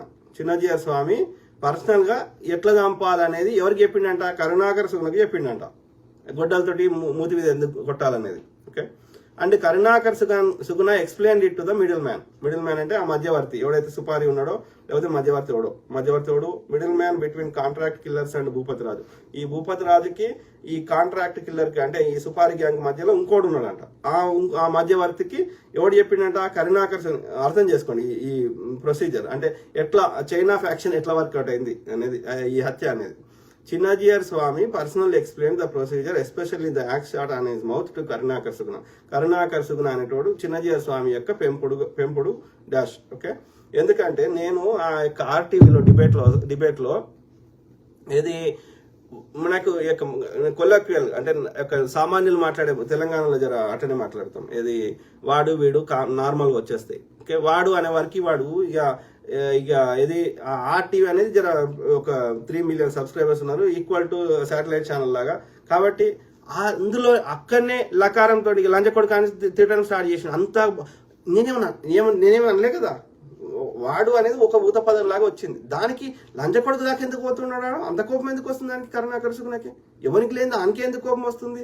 ఆడే ఇంతమంది ఛానళ్ళకి పోయి అది యాక్సిడెంట్ అని ఎందుకు అంత నెత్తినోరు కొట్టుకొని చెప్తున్నాడు? అంటే the way you react is shows what, అంటే నువ్వు ఎట్లా రియాక్ట్ అవుతున్నావు నీ గురించి చెప్పేస్తున్నది. ఓకే, సో ఏది ఏమైనా ఏమంటున్నాడు, చిన్నజీఆర్ స్వామి కరుణాకర్ సుగుణకి చెప్పిండు ఎట్లా మూతి మీద గొడ్డలతో కొట్టాలనేది. కరుణాకర్ సుగుణ ఏం చేసిండు అంటే ఒక మధ్యవర్తికి చెప్పిండు. మధ్యవర్తి ఎవడరా అంటే ఈ సుపారి గ్యాంగ్ కి భూపతి రాజు మధ్యలో ఉండేటోడు ఒకడు. ఓకే, సో ఆ మధ్యవర్తి ఎవడరా అంటే middle man is from Andhra Pradesh చెందిన వ్యక్తి అంట. వాడు ఆని చెప్పిండంట. ఆని చెప్తే ఆడేం చేసిండు, ఈ భూపతి రాజుకి చెప్పిండు ఆ మధ్యవర్తి, అటనే ఈ యొక్క సుపారి గ్యాంగ్ కి చెప్పిండు అనేది ఇక్కడ సారాంశం. The axe shot which broke the jaw bone is a symbolic attack. General గా నేను ఇది లైవ్ వచ్చే ముందు నా యొక్క వైర్లెస్ రౌటర్ అవన్నీ రీస్టార్ట్ చేస్తా. ఇవాళ ఎందుకో చేయలేదు, అదేమో గడికోసారి నాకు ఇబ్బంది పెట్టదు జనరల్ గా. సరే, ఏది ఏమైనా మనం let's continue. The axe shot అంటే గొడ్డలి వేటు. ఓకే, వేటు అనేది ఏంది, జాబోన్ అంటే ఇక ఈ దవడ, ఇదే దీని ఏమంటారు, మ్యాండిబుల్ అంటారు. ఓకే, ఇది రెండు ఉంటాయి, పైన ఒకటి కింద ఒకటి ఉంటుంది. ఇట్లా అంటే ఇది ఉంది కదా ఈ బోన్. సో ఇది దవడ, ఇది ఇట్లా ఈ షేప్ లో ఉంటుంది. ఓకే, సో ఇది వన్ ఆఫ్ ద చాలా గట్టిగా ఉండే బోన్ అంట. ఓకే, అంత ఈజీగా అది పలగదు. ఓకే, సో ఈ జా bone is a symbolic attack that shutting his mouth. నువ్వు ఈ నోరుతోటే కదరా మమ్మల్ని అవమానించినవు, లేకపోతే మా రాధా మనోహర్ దాస్ లెక్క వేషవేసినవు, మమ్మల్ని అన్ని ఛానల్లో పోయి అన్ని బహిరంగ సభలు పోయి మమ్మల్ని అవమానించే విధంగా వాళ్ళ భాషలో వాస్తవాలు చెప్పడం కూడా వాళ్ళకి నచ్చక. సో అందుకని ఈ దవడను వలగొడితే ఇక ఇంకొకడన్ని కూడా మాట్లాడడానికి అవకాశం లేదు. కాబట్టి ఇట్స్ సింబాలిక్ గా ఇంకా వేరే వాళ్ళు కూడా మాట్లాడడానికి భయపడాలని చెప్పి ఇది కావాలని దవడను వలగొట్టిరు అని చెప్తున్నాడు. ఇది సో యాక్స్ షాట్ అంటే గొడ్డలితోటి కొట్టిర్రు, ఈడ కొట్టిర్రు, ఈడ కరెక్ట్ గా. ఓకే, తర్వాత ఇది టంగ్ కట్ ఆఫ్ టంగ్ అంటే నాలుకను కోసేసిర్రు అని చెప్తారు. Penis and testes cut off, private భాగాలు కింద ఉన్నాయి, కట్ చేసిర్రు అని చెప్తున్నాడు. These are the main instructions given by Chinna. ఆ వీడియో పోస్ట్ మార్టం వీడియో ఇవ్వమంటే ఇయ్యారంట, పోలీసులు కోర్టుకి ఇస్తారంటే కోర్టు చెప్తేనే ఇస్తారంట, అదేందో నాకు తెలియదు. సో అయితే ఇక్కడ చెప్పినా కదా, నాలుక కోసేసిందని చెప్పిండ్రు, కింద ప్రైవేట్ భాగాలు కోసేసిందని చెప్పిండ్రు, మూతి మీద గొడ్డలు కొట్టిండ్రు, దవడవల కొట్టిండ్రు అని చెప్తున్నారు. Okay, these are the main instructions given by Chinnajeeyar Swami. Chinnajeeyar Swami ఈ ఆదేశాలు ఇచ్చిండు, ఈ ఆదేశాలు ఇచ్చినట్టు వాళ్ళు చేసిండ్రు అని చెప్తున్నాడు. అయితే నేను అడిగిన, మరి ఎందుకు చంపిండ్రు అని అడిగినా, నేను మెయిన్ కారణం ఏంది అని అడిగిన ఆ బ్రదర్కి. అడిగితే ఏం చెప్తున్నాడు ఆయన, main reasons for killing Praveen Pagadala brother. ఇది ఫస్ట్ది ఏమంటున్నాడు, 2 years బ్యాక్, 2 ఏళ్ల కింద, చదివినాక నేను తెలుగు చెప్తా. 2 years back Pagadala participated in a debate in Rakshana TV. He participated from US. So అక్కడ రక్షణ టీవీలో 2 ఏళ్ల కింద ఒక డిబేట్ లో పాల్గొన్నాడంట. At that time Praveen Pagadala explain clearly the caste system, inequalities in the systems, how Dalits searched for better alternative. He gave many examples, annotations from Puranas and other so-called Hindu books.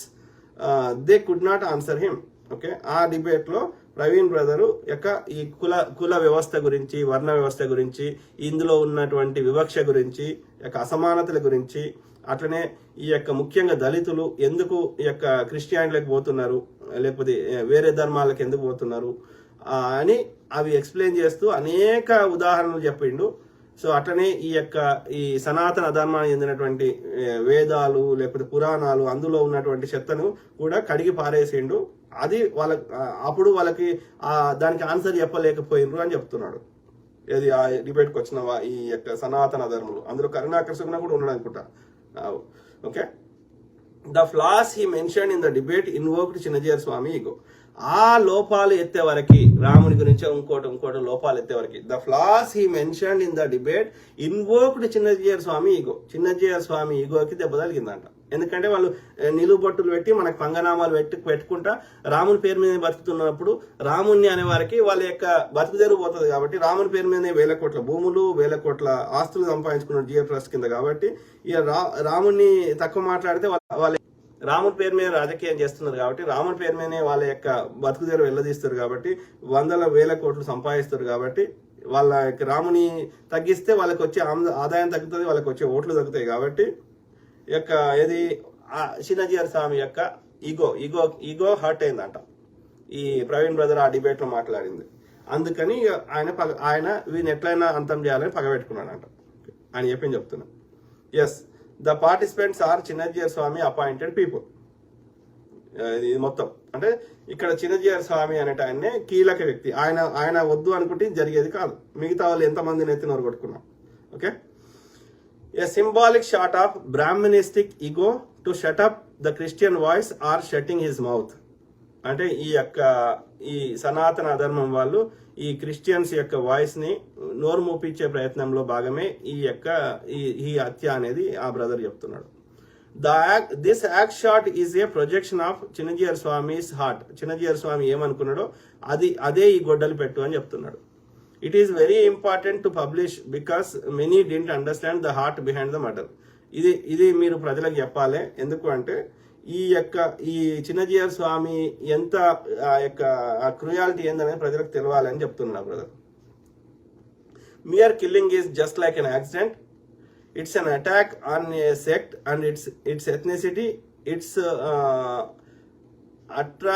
Attack to prove the Brahmanistic supremacy. బ్రాహ్మణుల ఆధిపత్యానికి ఈ హత్య అనేది ఒక మంచి ఉదాహరణ అని చెప్తున్నాడు. Okay, this murder indicates ancient rivalry between 2 ethnic sects. So పురాతనంగా లేదా సనాతనంగా అనాదిగా వస్తున్నటువంటి రెండు వర్గాల మధ్య ఉన్న వర్గ పోరికి ఈ హత్య అనేది ఒక సూచకం అని చెప్తున్నాడు. In all aspects, Praveen Pagadala's physical life is against the Manudharma Shastra and Chanakya Niti, which disqualified him to live in India. So, Praveen brother, ఆయన జీవన విధానం కానీ ఇవన్నీ కూడా ఈ మనుధర్మ శాస్త్రానికి పూర్తి భిన్నంగా ఉన్నాయి, ఈ చాణక్య నీతికి. కాబట్టి అతను బతకడానికి వీల్లేదని ఈ బ్రాహ్మణులు చంపేశారనేది దాని సారాంశం. ఓకే, అర్థమైందా? ఇంకా ఈ కేసు రిలేటెడ్ ఇంకేమన్నా ఇన్ఫర్మేషన్ ఏమైనా ఉందా నా దగ్గర? సో గతంలో చెప్పింది నేను రిపీట్ చేస్తాను, మళ్ళీ అవసరం లేదు. ఓకే, సో అది పరిస్థితి. మీ కామెంట్ చదువుదాం, దెన్ విల్ బి డన్. దాదాపు అని చెప్పినా, యా ఐ థింక్ సో. ఇంకా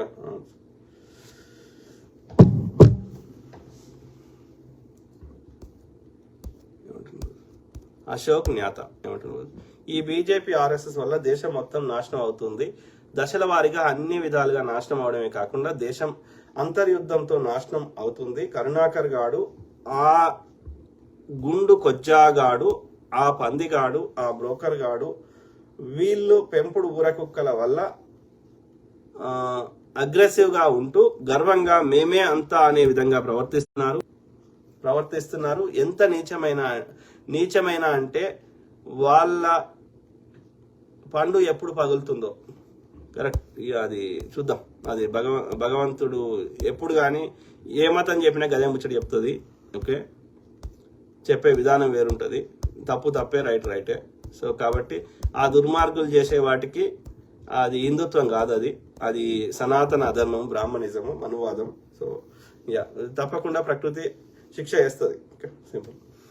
సో స్వామి పట్నాయక్ పివిఎస్పి, మత మార్పిడి డ్రామా అసలు లక్ష్యం ప్రాచీన భారతీయుల చరిత్రను నామరూపాలు లేకుండా చేయడమే వాళ్ళ ముఖ్య అజెండా. క్రిస్టియన్ ఇస్లామిక్ మతాల అసలు సృష్టికర్త అరిస్టాటిల్ గాడే అసలైన అల్లా. వాడి ఆదేశానుసారమే బైబిల్, ఖురాన్ అనే రెండు భారతీయ సంస్కృతికి పూర్తి వ్యతిరేకంగా ఉండే గ్రంథాలు లిఖించబడ్డాయి.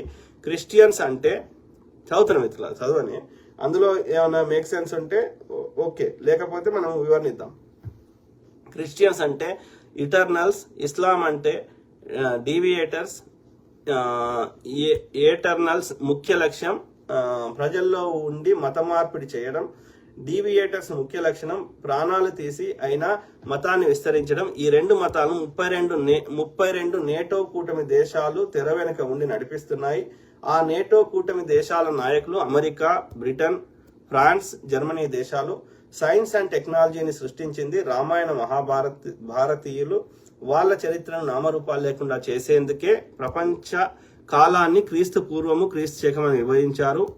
క్రీస్తు పూర్వం అంటే కృష్ణుడి కాలం పూర్వానికి సంబంధించిన చరిత్రను నామరూపాలు లేకుండా చేసి, ఏడి అంటే ఆనో డొమిని అనగా ఈ ప్రపంచాన్ని విరుద్ధ భక్తి భావజాలంతో తన్నుకునేలా చేసి తద్వారా అబద్ధపు చరిత్రను, అంత పెద్ద రాష్ట్రం బ్రదర్, సింపుల్ రాయాలి, చేసి తద్వారా అబద్ధపు చరిత్రను లిఖించి అబద్ధపు శాస్త్రవేత్తల్ని పరిచయం చేసి సైన్స్ మరియు టెక్నాలజీని తామే సృష్టించామని ఒక ఫేక్ హిస్టరీని ఫ్రేమ్ చేసి ఆ సైన్స్ అండ్ టెక్నాలజీ తాలూకు కాపీ పేటెంట్ రైట్స్ ని వాళ్ళ వైపు పునః సృష్టించేందుకే అరిస్టాటిల్ కాలం నుండి మొదలైన డ్రామా మత మార్పిడి.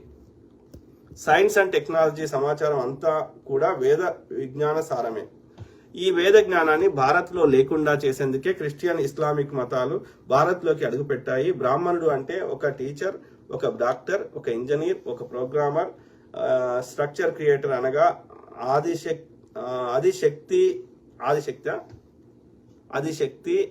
ఆదిశక్తి అవతారాన్ని సృష్టించేవాడు అని అర్థం. అనగా కంప్యూటర్ అప్లికేషన్స్ ని సృష్టించే మంత్రగాడు, ఒక జడ్జి, ఒక రూలరు, ఒక ఎకనామిక్స్, ఒక శాస్త్రం. ఈయన పుస్తకమే రాసేసండి ఇక్కడ. ఇప్పుడు ఇంత చదవాలి నేను? సింపుల్ గా రాయొచ్చు కదా. భారత్ని అంతం చేయడం కోసమే కులాలను వర్గాలుగా విభజించి రిజర్వేషన్ అనే మహమ్మారిని సృష్టించారు. బ్రాహ్మణ వ్యవస్థ మీద తప్పుడు ఆరోపణల చరిత్రను లిఖించి ఆ తప్పుడు చరిత్రను వ్యాప్తి చేసేందుకే కమ్యూనిస్టు, అంబేద్కరు, నాస్తికులు, బౌద్ధులు అనే రహస్య గూఢచార వ్యవస్థను నిర్మించారు. వాళ్ళ ద్వారా భారత్లో కల్పించి లిఖించిన చరిత్రను ప్రచారం చేస్తూ బ్రాహ్మణుల్ని పెళ్లి మంత్రాల వరకే పరిమితం అయ్యేలా చేశారు. ప్రతి క్రిస్టియన్స్, ఇస్లామిక్ వాళ్ళు బ్రాహ్మణులను మాత్రమే టార్గెట్ చేయడానికి కారణం భారత్ యొక్క సర్వం గురించి తెలిసిన వాళ్ళు ఈ బ్రాహ్మణులే కాబట్టి వాళ్ళు ఉండడం వల్లే మత మార్పిడి చాలా ఆటంకాలు ఎదురవుతున్నాయి. అందుకే వీళ్ళు బ్రాహ్మణులను టార్గెట్ చేస్తున్నారు. ఏం పేరు ఈ బ్రదర్ పేరు? బ్రాహ్మణుడే అయి ఉంటాడు నాకు తెలిసి. పేర్లే ఉంది కదా, స్వామి పట్నాయక్ పివిఎస్పి. పట్నాయక్ అంటే ఒరిస్సాకు సంబంధించిన మూలాలు ఉన్నట్టున్నాయి. స్వామి అని పెట్టుకున్నాడు. సో మోస్ట్లీ బ్రాహ్మణుడు అయి ఉంటాడు అనుకుంటున్నాను. అంత బ్రాహ్మణుల మీద అంత ఆయనకు అంత రోషం వస్తుందంటే. చెప్పండి బ్రదర్, ఓకే పట్నాయక్ బ్రదర్ ఎవరు? ఓకే, మా యొక్క మూలవాసులము. ఒక్క బ్రాహ్మణుడే ఎందుకు పూజారి కావాలనో చెప్పండి. ఏ క్రిస్టియన్ అయినా పాస్టర్ కాగలిగినప్పుడు, ఏ ముస్లిం అయినా ఇమాం కాగలిగినప్పుడు, ఏ హిందువు అయినా ఎందుకు పూజారి కావద్దు? ఒక బ్రాహ్మణుడు ఎందుకు కావాలో నాకు చెప్పండి. మేము డాక్టర్ కాగలుగుతున్నాం, ఇంజనీర్ కాగలిగినప్పుడు మేము ఎందుకు పూజారి కావద్దో నాకు చెప్పండి. నువ్వు ఏదైతే ఆ యొక్క ఎడారి మతాలు అంటున్నావో ఈ యొక్క హీబ్రూ భాషలో చెప్పినటువంటి ఆ యూదుల కాలంలో వచ్చినటువంటి యొక్క 2000 సంవత్సరాల పైన వచ్చినప్పుడు క్రిస్టియానిటీకి సంబంధించిన బైబిల్ని ఇక్కడ మన యొక్క తెలుగు రాష్ట్రాల్లో కానీ భారతదేశంలో ఆయా ఏ రాష్ట్రాల్లో ఏ భాష ఉంటే ఆ భాషలో చెప్తారు. తెలుగు రాష్ట్రాల్లో తెలుగులో చెప్తున్నారు బైబిల్ని. ఓకే, పాస్టర్లు తెలుగులో వాళ్ళు యొక్క ఆశీర్వాదాలు ఇస్తారు, సువార్తలు చెప్తున్నారు. సిమిలర్లీ ముస్లిం యొక్క అరబిక్ దేశంలో పుట్టినటువంటి అరబిక్ భాషకు చెందినటువంటి ఆ యొక్క ఖురాన్ని కూడా తెలుగులో చెప్తున్నారు ఇక్కడ. మరి ఇక్కడ మాకు ఎవ్వరికి అర్థం కాని సంస్కృతంలో ఎందుకు చెప్పాలనో నాకు చెప్పండి. వాడు ఎవడో కనిపెట్టిండు అంటున్నావు కదా, వాడు కనిపెట్టే ముందు నువ్వే పేటెంట్ తీసుకోవచ్చు కదా. వద్దన్నారా వాళ్ళు? అన్నారా పేటెంట్? వాడు రైట్ బ్రదర్స్ అంటే ఆయన అమెరికాకు చెందిన ఒహాయో రాష్ట్రానికి చెందినటువంటి రైట్ బ్రదర్స్ సోదరులు విమానం కనిపెట్టే ముందు నువ్వే నడుపుకుంటే నీకు పేటెంట్ అన్నారా వాళ్ళు? నీ వేదాల జ్ఞానం ఉంటే దాన్ని వాడుకునేది తయారు చేయి. నేను ఇప్పిస్తా పేటెంట్. Create a product. నీ వేదాలని అందులో ఉండే ఈ ఉపనిషత్తులు ఏదైతే మా జ్ఞానం ఉందంటున్నావో అందులోకి వెళ్ళి ఆ చెత్తలోకి వెళ్ళి ఏదైనా పనికొచ్చేది తీసి ఏదైనా కనిపెట్టి ప్రజలకు యూజ్ అయ్యే విధంగా చేయి. నేను ఇప్పిస్తా పేటెంట్. వాడు ఎవడో కనిపెట్టినాక మా వాడు ఎప్పుడో చెప్పిండు అంటే చెల్లదు కదా. కనిపెట్టాయా? ఎవడాపిన్రు వాళ్ళు? ఎంత ఒక 100-200 సంవత్సరాలు 100 సంవత్సరాలు అయిందా విమానం కనిపెట్టి? కానీ అంతకుముందు మొత్తం మీరే జ్ఞానం ఉంది కదా. ఆ ప్రాచీన గుళ్ళ మీదనే మీరు విమానాలు చెక్కారు కదా, విమానాలు ఉన్నాయి కదా. మరి ఎవడాపిండే కనిపెట్టంగా? ఆపిండా? అమెరికా వాడు చాపి రైట్ బ్రదర్లో చాపిరా నేనే కనిపెడతా ఫస్ట్, మీరు కనిపెట్టొద్దని చెప్పిండు ఆయన. గెలీలియో వచ్చి మీరు టెలిస్కోప్ కనిపెట్టొద్దని చెప్పిండు ఆయన వచ్చి.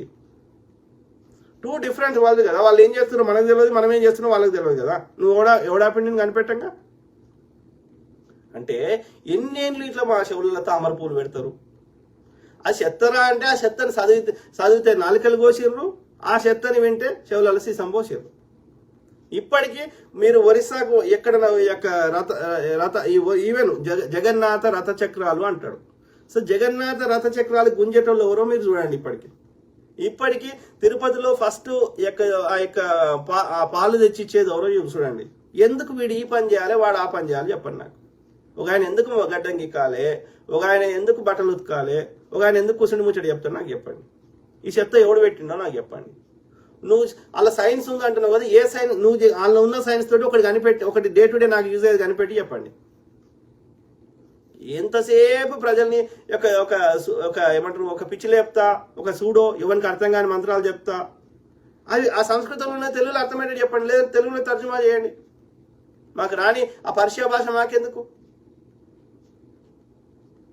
సంస్కృతం మన భాషనా? అవస్థ కానీ జెండా వ్యవస్థ కానీ ఆ యొక్క జొరాస్ట్రియన్ సంబంధించింది మనదా? గుర్రాలు చారిత్రక ఆధారం తీయండి. గుర్రాలు ఎక్కడ దొరికినాయి? గుర్రాలు ఇప్పటి గుర్రాల మాంసం ఎక్కడ తింటారు? పర్షియాల కదా, ఓల్డ్ పర్షియాల కదా. యాగాలు యజ్ఞాలు కాన్సెప్ట్ భారతదేశందా? అగ్నిని ఎక్కడ పూజ చేస్తారు? తీయండి చారిత్రక ఆధారాలు. మేము వద్దన్నమా? అంటే ఎన్నేళ్ళు ఇట్లా మాకు చెత్త నింపుతారు బ్రదర్? కరెక్ట్ కాదు, అది కరెక్ట్ కాదు.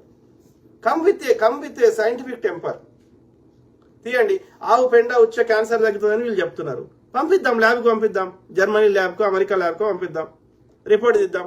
ఆల్రెడీ వాళ్ళు తీసారు. నైట్రోజన్, ఫాస్ఫరస్ ఇట్లాంటివి ఉన్నాయి తప్ప చెట్లకు పనికొచ్చేది ఉన్నది తప్ప మనకు పనికొచ్చేది లేదు అందులో. ఆహారాన్ని కుళ్ళిపోతే అట్లా వస్తుంది. అంటే నీ దగ్గర సైన్స్ లేదు, మను లేదు, మశానం లేదు. ఇంకోటి ఏమన్నావు? ఇస్లామిక్ మతాలు సృష్టికర్త అరిస్టాటిల్ గాడే అల్లా అయిన ఇది అరిస్టాటిల్ గురించి చెప్తున్నా. అరిస్టాటిల్ అంటేనే గ్రీక్ ఆయన. అరిస్టాటిల్ కాలం వేరు. ఓకే, ఈ యొక్క ఇది బెత్లెహామ్ అనేది ఇక్కడ ఇప్పుడున్న ఇజ్రాయెల్లో జెరూసలేంలో ఆ పరిసర ప్రాంతాల్లో ఈయన జీసస్ గారు పుట్టారు. ఓకే, అప్పుడున్న యూదుల యొక్క దురాచారాలకి లేకపోతే వాళ్ళ యొక్క దుర్పరిపాలనకి వ్యతిరేకంగా ఒక రిఫార్మర్ గా పోరాటం చేసిన వ్యక్తి జీసస్ గారు. ఓకే, అక్కడ యూదుల యొక్క అన్యాయానికి వాళ్ళని పోరాడుతుంటే ఆ చట్టాలకు వ్యతిరేకంగా ఆయన చెప్తే అతని చెప్పిన రిఫార్మర్ గా చెప్పిన వాటిని నచ్చకుండా ఆయనను మన యొక్క ఇది సజీవంగా అట్లా క్రూసిఫై చేసిర్రు, సిలువ వేసింది యూదులు పాలకులు. అక్కడ అరిస్టాటిల్ ఎందుకు వచ్చిండు? Is a reformer. జీసస్ నేను చెప్పలేదు, నేను దేవుణ్ణి ఏనాడు చెప్పలే ఆయన. ఓకే, నేను మసయ అంటే దేవదూతను అని చెప్పిండు, దేవుని బిడ్డనని చెప్పిండు, కానీ దేవుడు అని చెప్పలే. సో తర్వాత ఆయన మీద అభిమానం పెంచుకున్న వాళ్ళు దేవునిలో ఉన్న అంశమే దేవుని బిడ్డ లోపల ఉంటుంది కాబట్టి ఈయన కూడా దేవునితో సమానం అని మొక్కుతున్నారు. కానీ ఎక్కడ స్క్రిప్చర్లో చెప్పలే. ఒరిజినల్ వాల్మీకి రామాయణంలో ఎక్కడ రాముడు దేవుడు అనలే, ఆదర్శ పురుషుడు అన్నాడు. అంటే ఎందుకు ఆదర్శ పురుషుడు అనేది నేను గతంలో చెప్పిన. ఈ బ్రాహ్మణులు చెప్పింది తూచా తప్పకుండా పాటించడం వల్ల ఈ బ్రాహ్మణుల చెత్తని అందరూ పాటించేటట్టు చూడడంలో బ్రాహ్మణులకు రక్షణ కల్పించిండు కాబట్టి ఆర్యులకు దేవుడైండు ఒక రాజు, ఒక ఇక్ష్వాకు వంశానికి చెందిన రాజు. అది సింధు నదికి అవతల ప్రాంతంలో ఉన్న ఒక ప్రాంతాన్ని పరిపాలించిన రాజు. సింపుల్. సిమిలర్లీ ఆయన కూడా ఒక రీఫార్మర్. ఎవరు? ఈ యొక్క యూదుల యొక్క పరిపాలన వ్యతిరేకంగా పోరాటం చేసి తన ప్రాణాన్ని పోరాటం చేస్తుంటే వాళ్ళు వేసిన శిక్షని క్రూసిఫై అయిన వ్యక్తి ఒక రిఫార్మర్ జీసస్ గారు. సో ఆయన చేసిన త్యాగాన్ని గుర్తించిన వాళ్ళు ఆయన ఫాలో అవుతూ వచ్చారు. అలా అరిస్టాటిల్ ఎక్కడి నుంచి వచ్చిండు అది మీకే తెలియాలి, మీ విజ్ఞతకి వదిలేస్తున్నా. ఏదైనా చారిత్రక ఆధారం ఉంటే చూపెట్టండి, ఐ విల్ అప్రిషియేట్ యూ. వింటున్నా బ్రదర్? స్వామి పట్నాయక్ బ్రదర్. ఇక ఏది అల్లా గురించి ఒక ఆయన ఎవరు యొక్క ప్రవక్త, మహమ్మద్ ప్రాఫెట్. సో ఆయన కూడా దేవుడు కాదు, ఆయన కూడా మస్సయ్య. నేనే చివరి ప్రాఫెట్ని నేనే అని చెప్పిండు. ఆయన చదువుకోలేదు. ఆయన భార్య, నేను పేరు మర్చిపోయినా. సో ఆయన కంటే 8 ఏళ్ళు పెద్ద ఆమె. ఓకే, ఆమె వ్యాపారం చేసేది. ఆమె మొదటి భర్త చనిపోయిండు. సో తర్వాత ఆయన గొర్రెల కాపరి ఏదో ఉన్నాడు. సో ఆయన ఇవన్నీ చెప్తున్నాడు. ఆయన గత జన్మ నుంచి వచ్చినాయా, ఎక్కడి నుంచి వచ్చినాయా, ఆయన చెప్పిన ప్రకారం అయితే ఆకాశం నుంచి నాకు వచ్చినాయి అని చెప్పిండు. సో ఆకాశం నుంచి వచ్చినాయి కాబట్టి, ఆ దైవం నుంచి వచ్చినాయి కాబట్టి అది విన్న వాళ్ళు తర్వాత మౌఖికంగా ఉన్నది పుస్తకం రూపం రాసిండ్రు, అదే ఖురాన్. సో అందులో నచ్చిన వాళ్ళు పాటిస్తున్నారు. అది సౌదీ అరేబియాలో పుట్టింది. ఓకే, దాంట్లో అరిస్టాటిల్ ఎడికలు వచ్చిండు. అరిస్టాటిల్కి సౌదీ అరేబియాకి ఎక్కడ లింక్ ఉంది? I don't know. సో ఇస్లాంలో ఇవన్నీ అబ్రహామిక్ రిలీజియన్స్ అంటారు. ఎందుకంటే అబ్రహాం నుంచి వచ్చినాయి, అబ్రహాంకి సంబంధించిన పిల్లలు ఒక్కొక్కరు ఒక్కొక్క ప్రాంతానికి పోయారు, అక్కడ నుంచి పుట్టినవి జీసస్, మోసెస్ ఇవన్నీ అని చెప్తారు. ఓకే, సో ఇక్కడ అరిస్టాటిల్ ఎక్కడి నుంచి వచ్చిండో ఇది నాకు అర్థం కాలే. కన్వర్షన్ అనేది ఇప్పుడు 18 ఏళ్ళు దాటిన తర్వాత ఎవరికి నచ్చిన మతాన్ని వాళ్ళు నచ్చిన విధంగా బతకొచ్చు, నచ్చిన వాళ్ళని పెళ్లి చేసుకోవచ్చు. Freedom of expression, freedom of religion, freedom of everything. Okay, life style అది ఉన్నది 18 ఏళ్ళు దాటిన అడల్ట్స్ని. సో అడల్ట్స్ 18 ఏళ్ళు దాటిన 18 కానీ 21 కానీ. సో వాళ్ళని ఇప్పుడు ఎవరో వచ్చి నాకు నచ్చది తిను అని నాకు నోట్లే గుక్కినా నేను తినా. కాబట్టి ఎవరో వచ్చి మా బైబిల్ మంచిగా ఉంది అంటే కన్వర్ట్ అవుతారా? అట్లా అది సాధ్యమా? కాదు కదా. వాళ్ళకు కూడా ఆలోచన శక్తి ఉంటుంది. అట్లా కన్వర్ట్ నిజంగా అయ్యేది ఉంటే మన దేశంకి యూరోపియన్లు వచ్చిర్రు, ముస్లిం రాజులు అయితే పరిపాలించారు. రైట్? మొఘళ్ళ కంటే ముందు ఢిల్లీ సుల్తాన్లు. రైట్? అవునా కాదా? ఇది తుగ్లక్లు, తర్వాత నేను మన యొక్క ఖిల్జీ వంశస్థులు, బానిస వంశస్థులు, గజనీ నుంచి మొదలైంది. అట్లా ఎంతో మంది పరిపాలించారు ముస్లిం రాజులు. సో వాళ్ళు శత విధాల ప్రయత్నం చేశారు. మరి ఇప్పటివరకు ఇస్లాం రాజ్యం కావాలి. భారతదేశంలో అందరూ ఇంకా 80% పైన హిందువులు ఉండకూడదు భారతదేశం, నువ్వు చెప్పిన లాజిక్ ప్రకారం. మరి భారతదేశంలో ఇప్పుడు మన చుట్టుపక్కల అన్ని దేశాల యొక్క బుద్ధిజం ఉంది. ఈ యొక్క చైనాలు ఉంది, తర్వాత థాయిలాండ్ ఉంది, అక్కడ ప్రధానమైన మతంగా ఉంది. ఓకే, కాంబోడియాలు ఉంది, చుట్టుపక్కల ఏషియన్ దేశాలన్నీ, శ్రీలంకలు ఉంది, ఓకే, వియత్నాంలో ఉంది. మరి భారతదేశంలో ఎందుకు పోయిందిరా? ఎవడు తీసేసిండ్రా అయ్యా? ఇప్పుడు అన్ని అవ్వండి, అంతటా జైన మందిరాలు, బౌద్ధ మందిరాలు వెలుస్తున్నాయి కదా భూమిలోకి వెళ్ళి. దాన్ని లేకుండా చేసింది ఎవడు? నీది అనాతనమైంది అయితే అవెందుకు దొరుకుతున్నాయి? నీది సనాతనమైంది అయితే అవెందుకు దొరుకుతున్నాయి? నువ్వు ఎప్పుడు వచ్చినావు? మ్యాక్సిమం నా అంచనా ప్రకారం ఆ యొక్క ఇది ఒక 3rd century ఆట. ఈ కొంతమంది చెప్తున్నా అయితే ఈ వైట్ హూన్స్, తెల్ల హూనులు అనేది ఒక ట్రైబు, ఒక క్రూయల్ వాళ్ళు, ఈ మంగోలియా ఈ ప్రాంతం నుంచి వచ్చిన వాళ్ళే ఈ వైదిక బ్రాహ్మణులు అని చెప్తున్నారు. కావచ్చు, ఎందుకంటే ఈ పర్షియా అనేది అక్కడ బల్క్ అంటే ఆ టర్కీ నుంచి మొదలు పెడితే ఇక్కడ మంగోలియా దాకా ఆ చలి ప్రాంతాలు, మధ్య ఆసియా ప్రాంతాల్లో అక్కడి నుంచి వచ్చిన వాళ్ళే ఈ బ్రాహ్మణులు అనే వాళ్ళు. ఓకే, ఆ అబ్రహాంని వ్యతిరేకిస్తూ వాళ్ళ విధానాలు నచ్చక వచ్చిన వాళ్ళే ఈ బ్రాహ్మణులని కూడా ఒక యూదులు ఒక యూదు అని చెప్తే నేను విన్నా. ఓకే, సో ఏది ఏమైనా ఇక్కడ మూలవాసులు అయితే కాదు, జైనులు బుద్ధులు వీళ్ళందరూ మూలవాసులు. ఓకే, దాన్ని లేకుండా చేసిన ఎవరు ఆలోచించండి. ఓకే, నేను చారిత్రక ఆధారంగా మాట్లాడతా, ఏది పడుతుంది అర్థమైందా బ్రదర్? సో సో వాళ్ళ అట్లా ఎంతో మంది ముస్లిం రాజులు ట్రై చేసినా మరి ఇస్లాం రాజ్యం కాలే భారతదేశం. ఓకే, ఇంకా ఏది ఈ బ్రిటిష్ వాడు మోర్ వ్యాపారంగా ఉండే కానీ ఎవరైనా మిషనరీస్ కింద వస్తా అంటే వాళ్ళకి సహకరించిండు, వాళ్ళు కన్వర్ట్ చేసుకుంటా అంటే చేసుకోవచ్చు అని చెప్పిండు బ్రిటిష్ వాడు. కానీ వాళ్ళ మెయిన్ అజెండా వ్యాపారం కాబట్టి వాళ్ళు మత ప్రచారమే పనిగా పెట్టుకోలేదు బ్రిటిష్ వాడు. కానీ ఎవరైనా మిషనరీస్ వచ్చి చేసుకుంటా అంటే వాళ్ళకి సహకరించిండు, చేసుకోమన్నాడు. ఓకే, వీళ్ళు కాకుండా ఈ యొక్క డచ్ వాళ్ళు, పోర్చుగీస్ వారు, ఫ్రెంచ్ వారు వాళ్ళు శతవిధాల ప్రయత్నం చేశారు, అయినా భారతదేశం కాలేదే. అంటే పరిపాలకులు ఉన్నప్పుడే వాళ్ళు భారతదేశాన్ని, వాళ్ళకి అన్ని అధికారాలు డబ్బులు అన్ని చేతిలో ఉన్నప్పుడే భారతదేశం కాలేదు. ఇది ఇప్పుడు ఆఫ్రికా దేశాలు తీసుకో, 50% ఇస్లాం ఉంటుంది, 50% క్రిస్టియానిటీ ఉంటుంది. గతంలో వాళ్ళు ట్రైబ్స్కి బతికిన వాళ్ళు. అట్లా ప్రపంచంలో క్రిస్టియానిటీ ఇస్లాం విస్తరించింది. మరి భారతదేశంలో శతవిధాల రాజుల అధికారం ఉన్నప్పుడు ప్రయత్నం చేసినా కాలేదే. అంటే నేను చెప్తున్నా, ఈ బ్రాహ్మణులు పెట్టిన వర్ణ వ్యవస్థలో ఇది వివక్షను తట్టుకోలేక ఇది కొద్దిమంది ముఖ్యంగా దళితులు కన్వర్ట్ అయ్యారు తప్ప ఈ అంటరానితనము, మూతికి ముంత, ముడ్డికి చీపురు, ఊరవతల కూసోవాలి, తుమ్మొద్దు, దగ్గొద్దు, ఇట్లా అనేకం చెప్తాయి. దేవదాసి వ్యవస్థ, అనేక అన్ని నీచమైన పనులు చేయాలి, రోడ్లు ఉడవాలి, వాళ్ళ సండాసులు గడగాలి, ఇట్లా అన్ని చెత్త చెప్తే చెప్పులు కుట్టాలి, డప్పులు కొట్టాలి, రథం గుంజాలి, ఇట్లా పిచ్చి పిచ్చి పనులు అన్ని చేపిస్తే తట్టుకోలేక, ఈ వివక్షను తట్టుకోలేక కన్వర్ట్ అయిన వాళ్ళు ఎక్కువ మంది దళితులు తప్ప. ఓకే, మిగతా అన్య కమ్యూనిటీస్ ఈ మధ్య వాళ్ళ 4 పైసలు వస్తున్నాయని కొద్దిమంది భారతదేశంలో ముఖ్యంగా ఇస్లాంలకు కానీ అదేవిధంగా బుద్ధిజంలకు కానీ అట్లనే ఈ యొక్క క్రిస్టియన్లకు కానీ ఫస్ట్ కన్వర్ట్ అయింది బ్రాహ్మణులే. అర్థమైందా? పైసలు ఏడుంటే అధికారం ఏడుంటే ఆడుంటారు వీళ్ళు. మళ్ళీ వాళ్ళ నీతులు చెప్తారంటే ఎట్లా కలుస్తుంది? అయినా సరే ఎవరు ఏ గ్రంథం చెప్పినా, ఏ భాషలో చెప్పినా, ఏ రూపంలో చెప్పినా అందరికి ఒకటే భూమి, ఒకటే సూర్యుడు, ఒకటే గాలి, ఒకటే ప్రాణము, ఒకటే ఏ మతంలో చెప్పినా ఆడమ్మగా కలిస్తేనే పిల్లలు పుడతారు, అట్లనే అమ్మ గర్భంలోకి వెళ్ళొస్తారు, అట్లనే సస్తారు. ఈ ప్రకృతి ఎవరికి డిఫరెన్షియేట్ చేస్తలేదు. అన్ని మతాల మీద ఒకటే విధంగా ఎండ కొడుతుంది, ఒకటే విధంగా వర్షం పడుతుంది. కాబట్టి ఎవరు ఏ ముచ్చట చెప్పినా గదే ముచ్చట.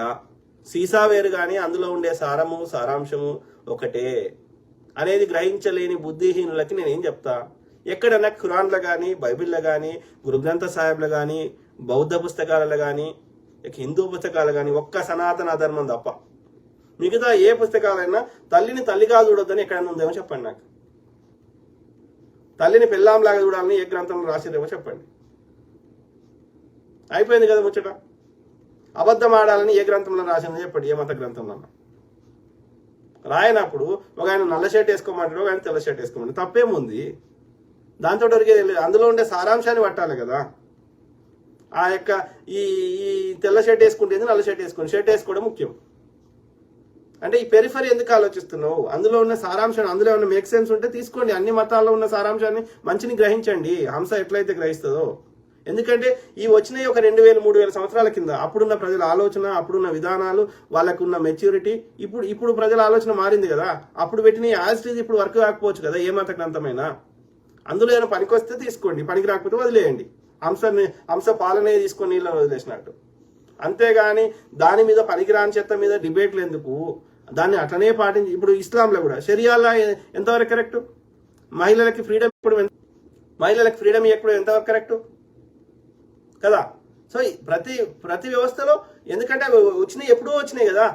అప్పుడు ఉన్న ప్రజల ఆలోచన వేరుంది కదా, అప్పుడున్న రాజుల యొక్క పరిపాలన వేరుంది కదా. కాబట్టి దాన్ని యాజ్ ఇట్ ఈజ్ కాకుండా అందులో ఇంకా ఇప్పుడు రాజ్యాంగం రాసుకున్నాం 60-70 ఏళ్ల కింద. దాంట్లో ఏమన్నా అప్పుడున్న భారతదేశ వ్యవస్థకు తగ్గట్టుగా వాళ్ళు పుస్తకం రాశారు. అందులో ఏమైనా పనికిరాని ఉంటే అమెండ్ చేయాల్సిందే కదా. ఇప్పుడు ఓల్డ్ టెస్టమెంట్ తీసేసి న్యూ టెస్టమెంట్ రాసుకున్నారు కదా. కాబట్టి దాంట్లో ఏమైనా మేక్ సెన్స్ ఉంటే గ్రహించండి. అంతేగాని దాని పేరు మీద కొట్టుకోమని చెప్తలేరు. భారతదేశం మొత్తం కన్వర్ట్ అయినా భారతదేశంకి వచ్చే నష్టం లేదు. ఎందుకంటే వాడు ఇప్పుడు నువ్వు చెప్పిన లాజిక్ కరెక్ట్ అయితే ముస్లిం దేశాలు కొట్టుకదావద్దు, క్రిస్టియన్ దేశాలు కొట్టుకదావద్దు. నువ్వు మతం పేరు మీద ఐక్యంగా ఉండాలి. మరి ఇలా రష్యా ఉక్రెయిన్ కొట్టుకోవద్దు, రెండు దేశాల్లో ఏది యొక్క క్రిస్టియానిటీ పాటిస్తున్నారు. అమెరికా రష్యా కొట్టుకోవద్దు, రెండు దేశాల క్రిస్టియానిటీ పాటిస్తారు. అంటే నువ్వు చెప్పే లాజిక్లో మేక్ సెన్స్ లేదంటున్నా, అర్థమైందా? ఇప్పుడు ఆఫ్ఘనిస్తాన్ పాకిస్తాన్కి పచ్చిగడ్డేస్తే బగ్గుమనే స్థాయిలో ఉన్నారు. రెండు దేశాలు ఇస్లాంనే పాటిస్తాయి, అది కూడా సున్నీ ఇస్లాంనే పాటిస్తాయి. ఇరాన్ అంటే షియా పాటిస్తుంది, కానీ ఆఫ్ఘనిస్తాన్ మెజారిటీ ముస్లిం రాజ్యాలు సున్నీ మతాన్ని పాటిస్తాయి. ఒక ఇరాను ఇంకొకటి ఏదో దేశం ఉంది, రెండు దేశాలే షియా పాటిస్తుంది. ఓకే, సో అయినా సరే మరి ఎందుకు కొట్లాడుతున్నారు? పోనీ ఈ ముస్లింలు క్రిస్టియన్స్ భారతదేశం రాకముందు ఇలా నువ్వు ఈ యొక్క హిందువులు కొట్టుకోలేదా? శాతవాహన రాజులు ఎవరితో కొట్లాడినరు? రెండవ పులకేసి ఎవరితో కొట్లాడిండు? ఇంకో ఆయన ఎవరితో కొట్లాడిండు? ఆల్వార్ నాయనారు అడ్డబొట్టలు నిలుబొట్టలు ఎవరితో కొట్లాడినరు? ఆధిపత్యం కోసం కొట్లాడుతూనే ఉంటారు. కాబట్టి భారతదేశం వాళ్ళందరూ ఉన్న వాళ్ళందరూ కన్వర్ట్ అయినా ఒక్క బ్రాహ్మణులకు తప్ప ఎవరికి నష్టం కాదు. ఎందుకు బ్రాహ్మణులకు నష్టం అంటే వీళ్ళు కన్వర్ట్ అయితే అన్నప్రాసన చేసుకోరు, సత్యనారాయణ చేసుకోరు, ఈ యొక్క గుళ్ళల్లో పూజ యొక్క చందాలు వేయరు. కాబట్టి బ్రాహ్మణులకు నష్టం జరుగుతుంది, హిందువులకు నష్టం జరగదు. మా హిందువులకి ఈ డొనేషన్స్ వల్ల మాకేం వస్తలేదు. ఒక శాలాయనకి, సకలాయనకి, మంగళాయనకి, మాదిగాయనకి, మాలాయనకి, ఇంకో ఆరకట్కాయనకి, కుమ్మరాయనకి, కమ్మరాయనకి, యాదవులకి వీళ్ళకి ఎవ్వరికి ఒక షిల్లి గవ్వ కూడా హిందుత్వం పేరు మీద వస్తలేదు. ఎవరికి వస్తున్నాయి? మా అందరి ఇప్పుడు చెప్పిన కులాలు అందరి డబ్బులు ఎవరికి వస్తున్నాయి? బ్రాహ్మణ్కి వస్తున్నాయి. కాబట్టి ఇది వేరే మత కన్వర్ట్ అయితే ఆ పాస్టర్కి పోతాయో ఇంకోనికి పోతాయో, దశమ భాగము ఇంకో భాగము. అలా కూడా ఆ దొంగ పాస్టర్ని కూడా తిడుతున్నాం కదా, వాళ్ళని కూడా ప్రజల ముందు దోషలో పెడుతున్నాం కదా, ఒక జీర్ని అంటలేం కదా. సో కాబట్టి ఏది ఈ మాకు డబ్బులు రావేమని బ్రాహ్మణులు బాధపడుతున్నారు అంతే. ఈ మఠాధిపతులు, పీఠాధిపతులు, సద్గురులు, లేకపోతే ఈ యొక్క ఏది గుళ్ళో ఉండే పూజారులు వీళ్ళు బాధపడుతున్నారు. కన్వర్ట్ అయిపోతే మా ఆర్థిక మూలాలు దెబ్బ కొడతాయి, మా పట్టు కోల్పోతామేమని బాధపడుతున్నారు. అంతకుమించి నార్మల్ పీపుల్ లేరు. నేనేమంటున్నా, మనకి ఎవడు ఏ పర్సనల్ బిలీఫ్ సిస్టమ్ నమ్మినా దానివల్ల మనకు వచ్చే నష్టం లేదు, లాభం లేదు, అది వ్యక్తిగతం మాత్రమే. ఇలా నేను బ్లూ షర్ట్ వేసుకున్నా, ఈ బ్లూ షర్ట్ కాకుండా రేపు రెడ్ షర్ట్ వేసుకున్నా, ఈ బ్లూ షర్ట్ వేసుకున్నా ఎవరికి నష్టం లేదు, రెడ్ షర్ట్ వేసుకున్నా నష్టం లేదు, వేసుకోకపోయినా నష్టం లేదు. ఎందుకంటే అది నా వ్యక్తిగతం. సేమ్ థింగ్ విత్ మతం, అర్థమైందా? అదొక జీవన విధానం అంతే. ఇంటి కాడ ఉండాలి, లేదంటే నీ ప్రార్థనా మందిరంలో ఉండాలి. మిగతా అన్ని చోట్ల భారత రాజ్యాంగమే వర్క్ అవుతుంది. ఎవడైనా భారత చట్టాలు పాటించాల్సిందే. 60 కిలోమీటర్ల స్పీడ్ ఉంటే 60 కిలోమీటర్ల కంటే ఏ మతం వాడు స్పీడ్ అయినా వానికి శిక్ష పడాల్సిందే. తాగి నడిపితే ఏ మతం వానికైనా శిక్ష పడాల్సిందే. అందరికీ భారత రాజ్యాంగమే వర్తిస్తుంది. ఇప్పుడు అమెరికాలో ఇన్ని దేశాల వారు, ఇన్ని మతాల వారు, ఇన్ని జాతుల వారు ఉన్నా అందరూ అమెరికా రాజ్యాంగాన్ని పాటిస్తున్నారు. అందరూ అన్నదమ్ములకి బతుకుతారు, ఎవ్వరు కొట్లాడుకుంటారు. ఇక యూదులైన వాళ్ళ ప్రార్థనా మందిరకు పోతున్నాడు, క్రిస్టియన్ అయిన వాళ్ళ ప్రార్థనా మందిరకు పోతుండు, ముస్లిం అయిన వాళ్ళ ప్రార్థనా మందిరకు పోతుండు, హిందూ అయినా వాళ్ళ ప్రార్థనా మందిరకు పోతున్నాడు. అందరూ వాళ్ళకి నచ్చిన దేవుని మొక్కుతున్నారు, అందరూ ఒకటే రాజ్యాంగాన్ని పాటిస్తున్నారు. ఎవ్వరికి కొట్లాడతలేరు మతం పేరు మీద, ఒక్క భారతదేశంలో తప్ప. ఈ కొట్లాట ఎవడు పెడుతున్నాడు? అనాదిగా కలిసే ఉన్నాం కదా, ఎవడు పెడుతున్నాడు? ముస్లిం రాజు ఉండి మెజారిటీ హిందువులు ఉన్నప్పుడు ఎప్పుడు కొట్టుకోలేదు, మతం పేరు మీద కొట్టుకోలేదే.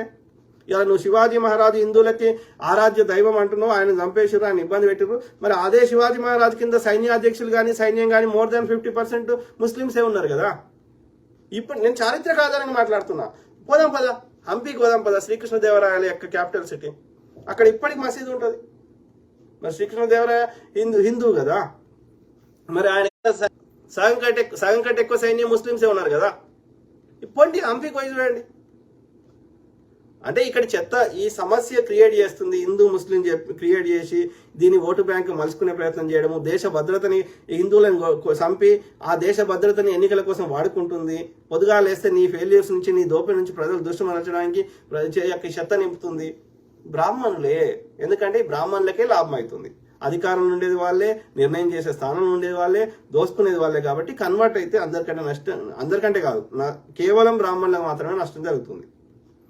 ఎందుకంటే వాళ్ళు మాత్రమే హిందుత్వాన్ని దోసుకుంటున్నారు కాబట్టి మిగతా ఏ హిందువుకి నష్టం జరుగుతలేదు. ఓకే,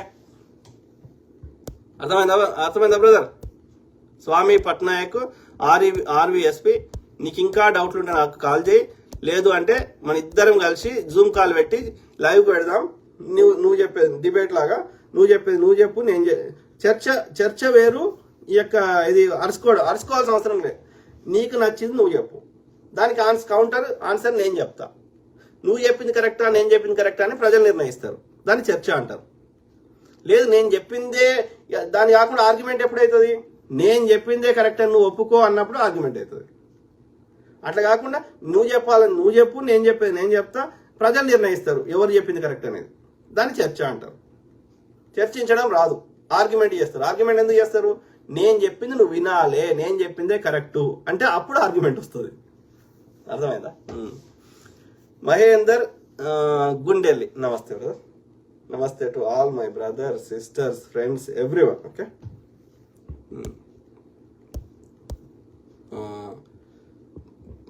పెంచల ధర్మ, నమస్తే బ్రదర్.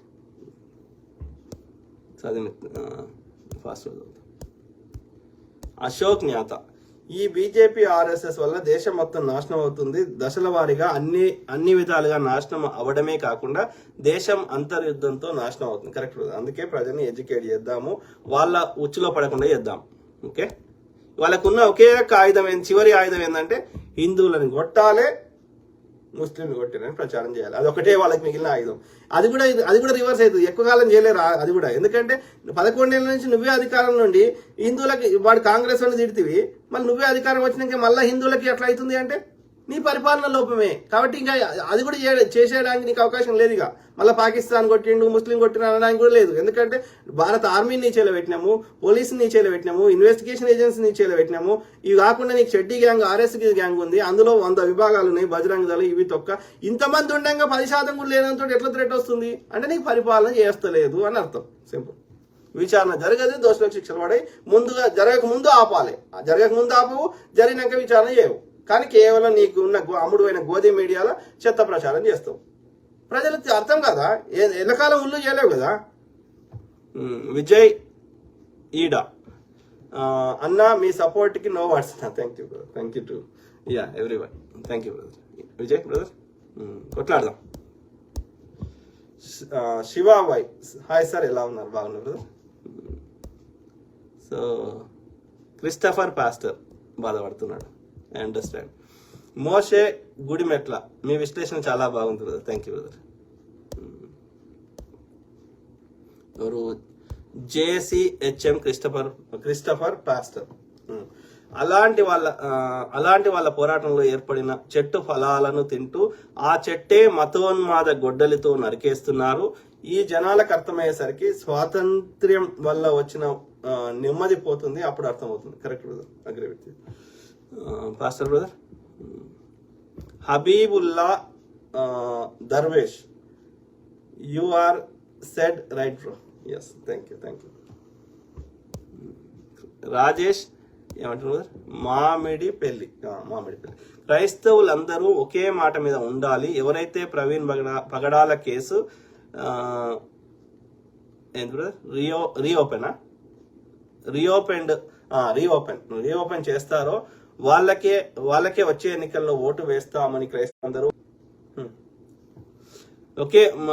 వచ్చే ఎన్నికల్లో మా ఓటు వేస్తామని క్రైస్తవులందరూ ఒకే మాట మీద నిలబడాలి. ఈ బీజేపీ పోయిన తర్వాత వేరే ప్రభుత్వం వస్తే ఫ్రీ ఓపెన్ చేస్తే ఎన్నో విషయాలు తెలియవచ్చు ఈ కేసులో. అదే బ్రదర్. సో ఆ కేసుని అదొకటి పోరాటం చేయాలి. దాంతోపాటు మిగతా నేను చెప్పిన కదా, మిగతా అయితే మనం చేయొచ్చు కదా, మెమోరియల్ పార్క్ కట్టడము, పుస్తకం రాయడం, అట్లాంటివి. సో అదే అవైతే చేయొచ్చు కదా. ఈ కేసు అనేది కొట్లాడదాము, ఎంతవరకు న్యాయం దొరుకుతుంది అనేది అది పైవాడికి వదిలేద్దాం. అర్థమైందా? సో అయితే అదే ఎవరికి ఓటేసినా మొత్తం ఎవరు? రవీందర్ చెట్టిపల్లి, నువ్వు మనిషివి కాదు, నువ్వే పెద్ద కుక్కవు, నీకు ఏంది చెప్పేది బుల్ల కొడక. నీ సంస్కృతి బ్రదర్. రవీందర్ చెట్టిపల్లి, అది మా హిందుత్వం కాదు. ఓకే, దయచేసి మిత్రులారా, ఎవరైనా అన్యమతస్తులు ఎవరైనా సరే నేను చెప్తున్నా, ఇది మా హిందుత్వం కాదు. ఇది ఈ సనాతన ధర్మం, ఈ బ్రాహ్మణవాదం, ఈ మనువాదం వాళ్ళకే వచ్చే భాష, మాకు రాదు. ఓకే, కాబట్టి ఇది కుక్కకి నేను చాలా గౌరవం ఇస్తా, ఎందుకంటే అది చాలా విశ్వాసము. ఆ ప్రేమని అది చూసిన వాళ్ళు అది తట్టుకోలేరు. అది కాబట్టి కుక్క అనకూడదు. సో అది ఇక నీ సంస్కారం బ్రదర్, అది నీకే వదిలేస్తున్నా. సూపర్ వర్డ్స్ అన్నయ్య. Christopher pastor, thank you. ఎవరు తిడతారు? విషయం ఉన్నోడు ఆన్సర్, విషయం మాట్లాడతాడు. విషయం లేనోడు ఏం చేస్తాడు? ఈ విషయం తట్టుకోలేక వానికి ఏం చేయాలో అర్థం కాక బూతులు తిడతాడు. ఎందుకంటే వాని దగ్గర ఆన్సర్ లేదు. ఈ నిజం బయటకు వస్తే వాడు తట్టుకోలేకపోతున్నాడు. వాడు ఏం చేయమంటావు? ఈ విషయాన్ని కప్పిపుచ్చాలంటే ఏం చేయాలి? వాని యొక్క ఏమంటారు, వాని కోపము అంతా ఆ బూతుల రూపంలో వస్తుంది. ఎందుకని? He does not have answer to my explanation. ఈ ఫ్యాక్ట్స్, ఈ నిజాన్ని వాడు తట్టుకోలేకపోతున్నాడు. అది వాని సమస్య. Raj Kamal Vakapalli, you're supporting so great, thank you. So మనందరం కంప్లీట్ అయినాక చెప్తా. పుట్టల దినేష్, ఈ మతోన్మాదులు ప్రశ్నిస్తే దాడులు చేస్తారు, చంపేస్తారు. ఎందుకంటే జ్ఞానం లేని వాడిని చేసే పని. రెండు రకాలుగా ఈ మిగతా మూడు వర్ణాల వారిని కంట్రోల్లో పెట్టుకుంటారు ఈ బ్రాహ్మణుడు. ఓకే, అప్పుడే వాని ఆధిపత్యం కొనసాగాలంటే ఈ రెండిటికి దూరం చేస్తారు. మిగతా మూడు వైశ్య, క్షత్రియ అండ్ ఈ శూద్రులకి. ఓకే, రెడ్డి, కమ్మ, కాపు, వెలమ వీళ్ళు అగ్రకులాలని ఎవరైనా అనుకుంటే అది పొరపాటు. బ్రాహ్మణుడు, క్షత్రియుడు, వైశ్యుడు కానీ వాళ్ళందరూ శూద్రులే.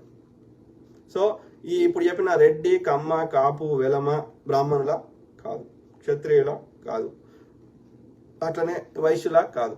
అంటే ఏమర్థం? వీళ్ళు కూడా శూద్రులే. మరి ఏం పని చేసేవారు వెనకట? ఈ యొక్క రైతు కూలీలుగా పనిచేసేవారు, పొలాల్లో పనిచేసేవారు, శూద్రులే. తర్వాత ఈ భూములన్నీ మన అందరి భూములు వాళ్ళు భూస్వామిగా మారిన తర్వాత, అందరి భూములు గుంజుకున్న తర్వాత వాళ్ళు భూస్వాములు అయిపోయారు. భూముల రేట్లు పెరిగినాక, వెనకట నా చిన్నప్పుడు భూమిని ఎవ్వడు పట్టించుకోలే, అదంతా కనిపించేదంతా మా భూమి అన్నారు. అన్ని బంజరు భూములు ఉండే కాబట్టి భూములకు వాల్యూ లేకుండే. ఓకే, గుట్టలు ఊర్లు రాసిచ్చారు కాబట్టి భూములకు వాల్యూ లేదు. ఎప్పుడైతే భూముల రేట్లు పెరిగినాయో అప్పుడు వీళ్ళు భూస్వాములు అయిపోయి మేము అగ్రకులమని రాసుకున్నారు రాజ్యాంగంలో. కానీ వీడు బ్రాహ్మణుడు పెట్టిన, మనువాదుడు పెట్టిన వర్ణ వ్యవస్థలో ఇప్పుడు చెప్పిన 4 కులాలు కూడా శూద్రులే. సింపుల్. సో అయితే రెండింటికి దూరం చేస్తారని చెప్పిన. ఏ వీటికి? ఇప్పుడు ఈ రెండు వీళ్ళ దగ్గర వచ్చినాయి అనుకో, ఇక బ్రాహ్మణుడికి వీళ్ళకి ఏం తేడా లేదు మిగతా 3 వర్ణాల వారికి. కానీ వాడు రాసిన రాజ్యాంగం ప్రకారం ఏంది? బ్రహ్మ ముక్కులకి వెళ్ళి వచ్చినోడికి బ్రహ్మ మిగతా భాగాలకి వెళ్ళి వచ్చిన వాళ్ళు సేవ చేయాలి, కింది భాగాలకి వెళ్ళి వచ్చిన వాళ్ళు. అది వాడి రాజ్యాంగం, అది వాడి మన ధర్మశాస్త్రం. కాబట్టి ఈ 3 వర్ణాలు కింద ఉండాలంటే ఏం చేయాలి? వీళ్ళని మొదటగా విద్యకు దూరం చేయాలి, నాలెడ్జ్కి దూరం చేయాలి, విషయ పరిజ్ఞానం లేకుండా చేయాలి. కాబట్టి ఫస్ట్ వాళ్ళు చేసేది విద్యకు దూరం చేస్తారు. అంటే అజ్ఞానాన్ని పెంచి పోషిస్తారు, చెత్తని పెంచి పోషిస్తారు. ఒక ప్రామాణికం ఉండదు, ఒక చారిత్రక ఆధారం ఉండదు, ఒక సైంటిఫిక్ టెంపర్ ఉండదు. ఆ మా వేదాలే ప్రామాణికం అంటారు, దానికి అందులో ఒక్కటి కూడా మనకి డే టు డే యూజ్ అయ్యేది ఉండదు. ఓకే, మీరు ఇంక్లూడింగ్ అందులో ఆయుర్వేదం అని చెప్పిన దాంట్లో కూడా అది ఏది అందులో కూడా 90% యూజ్ అయి ఉండదు, ఒక 10% యూజ్ అవుతుంది. అది కూడా ఒక మూలవాసులు ఈ బుద్ధిజంలో ఉన్నదంతా తీసుకొచ్చి అది కాపీ కొట్టుకున్నారు. ఆ కాపీ కొట్టడం కూడా రాలే వీళ్ళకి చక్కగా. అర్థమైందా? వాళ్ళు ఎట్లా ఎక్స్పెరిమెంట్ చేసేవాళ్ళంటే ఇది వాడేవాళ్ళు, వాడితే వాడు చచ్చిపోయింది అనుకో, అది మళ్ళీ వాడకపోదురు. There was no lab concept. Okay, వాళ్ళకి ఎక్స్రే తీసి మైక్రోస్కోప్ లో పెట్టి ఇదంతా లేదు అక్కడ.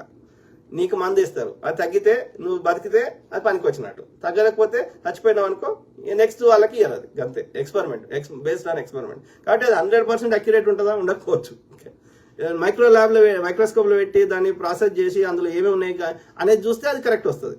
అది వెస్టర్న్ సైన్స్ చేసింది. వీళ్ళు ఎక్స్పెరిమెంట్ బేస్డ్ గా కావచ్చు.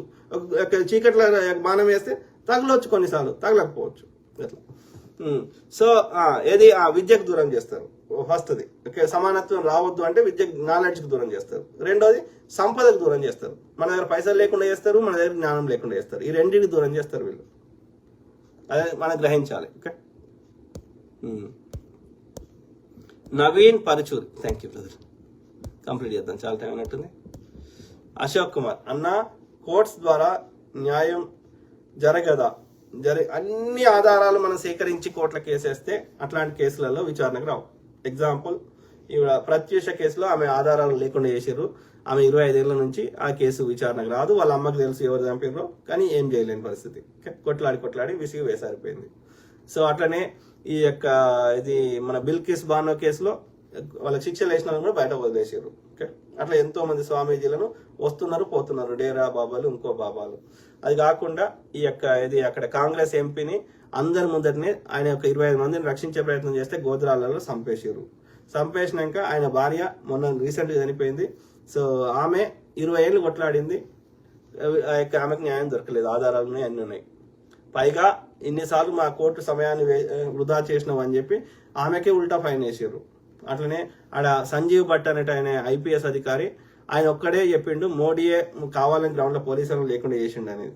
అందుకని ఆయనకి ఈ కేసు ఈయన ఆధారం చెప్తే మోడీకి శిక్ష పడుతుంది కోర్టులో, కాబట్టి ఇది రావద్దు అని ఆయన వేరే కేసులో, ఒక తప్పుడు కేసులో ఆయనకి వేరే ఆయన ఎన్కౌంటర్ చేసినామని చెప్పి, లాకప్ డెత్ చేసినామని చెప్పి వేరే కేసులో ఆయనకు శిక్ష వేస్తే ఇప్పటి వరకు రిలీజ్ చేయలేదు.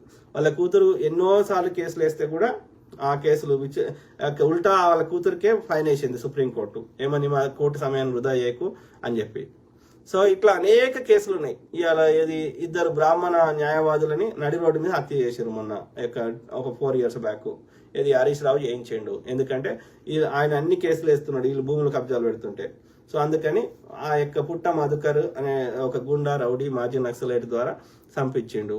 ఇప్పుడు వాళ్ళు నడి రోడ్డు మీద చంపినారు, ఆధారాలు ఉన్నాయి. మరి ఇప్పటి ఆ కేసు విచారణకు రాదు, దోషులకు శిక్షలు పడాయి. ఏం చెప్తున్నా, ఎట్లా మేనేజ్ చేస్తారు అంటే ఫస్ట్ ఆఫ్ ఆల్ ఆధారాలు లేకుండా చేస్తారు. ఇప్పుడు మన వివేకానంద కేసు ఉంది, ఇప్పటి వరకు విచారణకు రాదు, 6 ఏళ్ళు అయింది. వాళ్ళ కూతురు సునీత కొట్లాడి విసిగి వేసారిపోయింది. బీజేపీ దగ్గర అన్ని ఆధారాలు ఉన్నాయి, CBI దగ్గర ఉన్నాయి, కానీ దాన్ని జగన్ ని తనకు సపోర్ట్ చేయడానికి వాడుకుంటాడు తప్ప ఆ కేసు విచారణకు రాదు, దోషులకు శిక్షలు పడాయి. అంటే ఏం చెప్తున్నా ఇక్కడ ఓవరాల్ సారాంశం, ఇంకా ఏండ్లు అయిపోయి విచారణ రాకుండా అయిపోయి అందులో ఉన్న యొక్క ఎవరైతే కేసు వేసిన వాళ్ళు కానీ, అందులో కేసు ఎవరి మీద దోషులు కానీ వాళ్ళందరికీ వాళ్ళు చచ్చిపోతారు. చచ్చిపోయినాక అప్పుడు కేసు కొట్టేస్తారు, అంతే తప్ప కేసు విచారణకు రాదు, వాళ్ళకి శిక్షలు పడాయి. ఇది అంటే దే ఆర్ ఇన్ఫ్లుయెన్స్డ్. అధికారంలో ఉన్న వాళ్ళకి వాళ్ళకి రావాల్సిన వాటాలు మూటాలు ఇస్తే, లేకపోతే ఓట్లు వేయిస్తే వాళ్ళు ఆ కేసుని విచారణకు రానియరు, అన్ని ఆధారాలు ఉంటే. ఫస్ట్ చేసేది ఆధారాలు తారుమారు చేస్తారు. అది చేయగలిగితే, ఇక చేయలేకుండా అన్ని ఆధారాలు మనకు దొరికితే, మనం సంపాదించగలిగితే కేసు విచారణకు రాదు. అయితే ఇప్పుడు బీజేపీ ఉన్నంత వరకు అయితే వరస్ట్, బీజేపీ వస్తుంది. బీజేపీ ఉన్నప్పుడు ఇట్లా ఉన్నది వరస్ట్. బీజేపీ పోయినాకైనా రేపు ఏ ప్రభుత్వం వచ్చినా న్యాయం దొరుకుతుందని నేను అనుకోవట్లేదు. ఎందుకంటే ఏ పార్టీ వచ్చినా వాళ్ళకి ఓట్లే ముఖ్యం. ఇవాళ సోకాళ్ళు కేఏ పాల్ అనేట ఆయన పార్టీ పెట్టినా అదే పరిస్థితి అవుతుంది, హర్ష కుమార్ పెట్టినా అదే పరిస్థితి అవుతుంది, RS ప్రవీణ్ కుమార్ పెట్టినా అదే పరిస్థితి అవుతుంది. ఎవరికైనా ఓట్లు కావాలి, ఎవరికైనా రాజకీయం చేయాలి, ఎవడైనా దోసుకోవాలి. కొత్త పార్టీలు అయితే ఇంకా వరస్ట్ ఉంటుంది, ఎందుకంటే వాడు చూడక పైసలు చూస్తుండే కాబట్టి ఇంకా ఎక్కువ దోసుకుంటాడు. అర్థమైందా?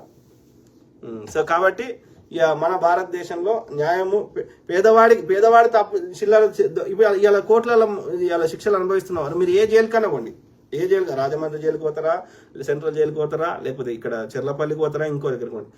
పెద్ద పెద్ద నేరాలు చేసిన వాళ్ళు ఎవ్వడు ఉంటాడు. మీరు చూడండి, అది ఫైనాన్షియల్ క్రైమ్స్ కావచ్చు, లేకపోతే హత్యలు చేసిన వాళ్ళు ఎవ్వడు, అందరు బయటనే ఉంటారు. బెయిల్ అసలు వాళ్ళు జైలు దాకానే పోరు, బెయిల్కి దూరికి బాద్ వాళ్ళు దొరకరు.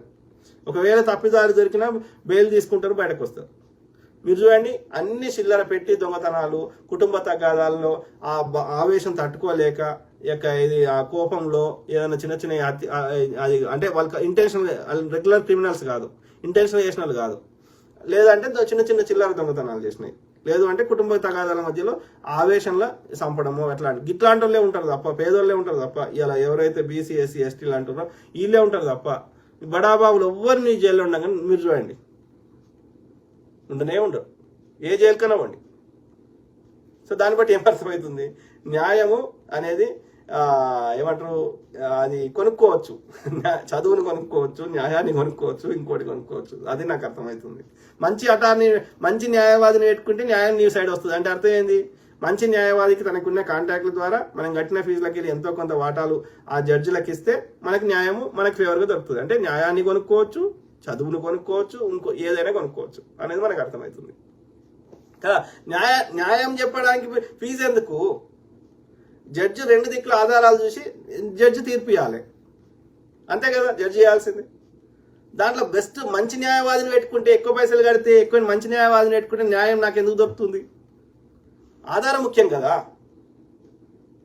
అంటే అంటే ఎట్లా వ్యవస్థలు పనిచేస్తున్నాయో అర్థం చేసుకుంటే చాలు. సో న్యాయం దొరుకుతుందా అంటే నాకు డౌటే. సో అది మిత్రులారా, JP Ramesh super sir, thank you.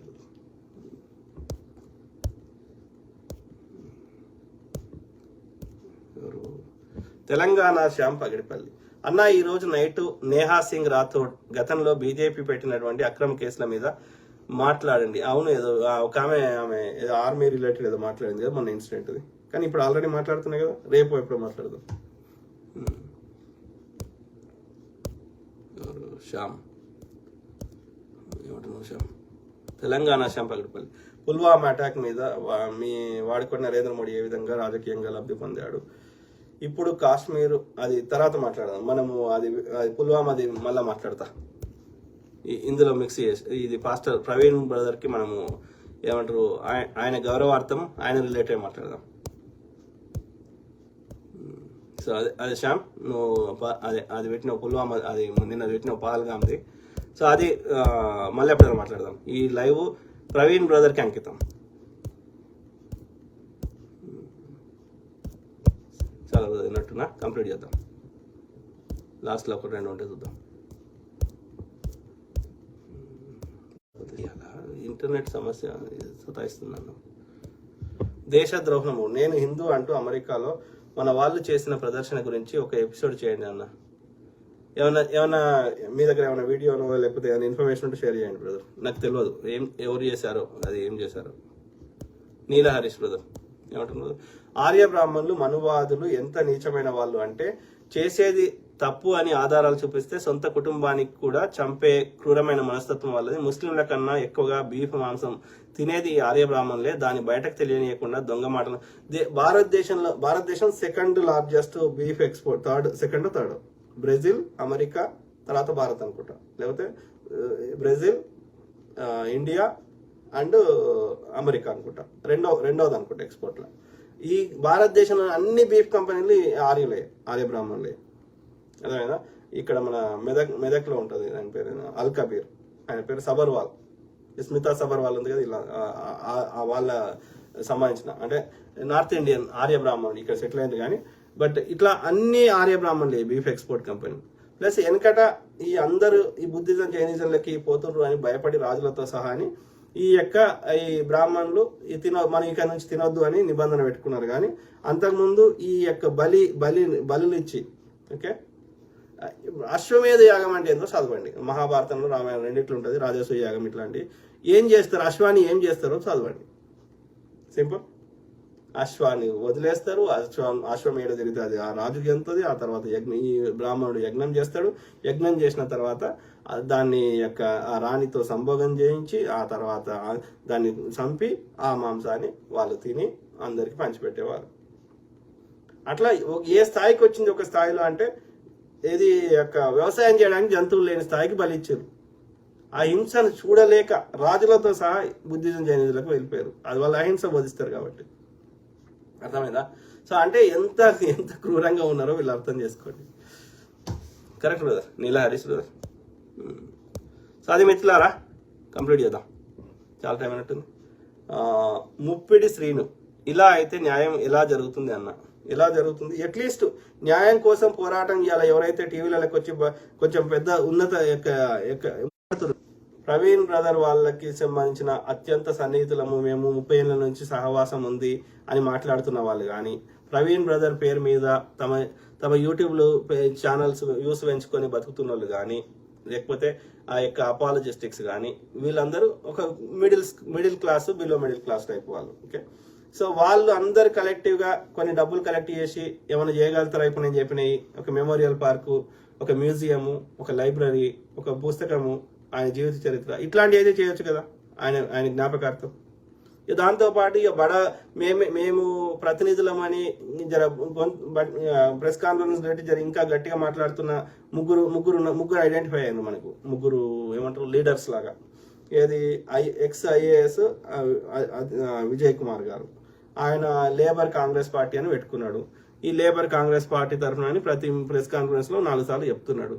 So that indicates he wants Christian votes, he wants to become MLA or MP or something like that, and he wants to grow his party అనేది మనకు అర్థమవుతుంది ఆయన మాట్లాడిన విధానం బట్టి. Plus ఆయనకు knowledge ఉంది, ఎందుకంటే ఎక్స్ఐఏఎస్ అధికారి అనుభవం ఉంది. సరే ఆయన అట్లా ఎదిగినా సరే కానీ అట్లీస్ట్ ఏది he can lead and he can fulfil మన యొక్క ఈ అజెండాని ఫుల్ఫిల్ చేయొచ్చు కదా. సో మరి ఆయన ఆలోచించుకోవాలి, ఆయన కార్యాచరణ ఇవ్వాలి. మాటలు ఇప్పుడు 7 సంవత్సరాలు నేను మాట్లాడిన దానికి వాళ్ళు మాట్లాడిన దానికి తేడా ఏముంది? అట్లా కంపేర్ చేస్తే నేనే వాళ్ళకంటే బెస్ట్ ఇన్ఫర్మేషన్ ఇస్తుందేమో అనిపిస్తుంది. అది కాదు కదా.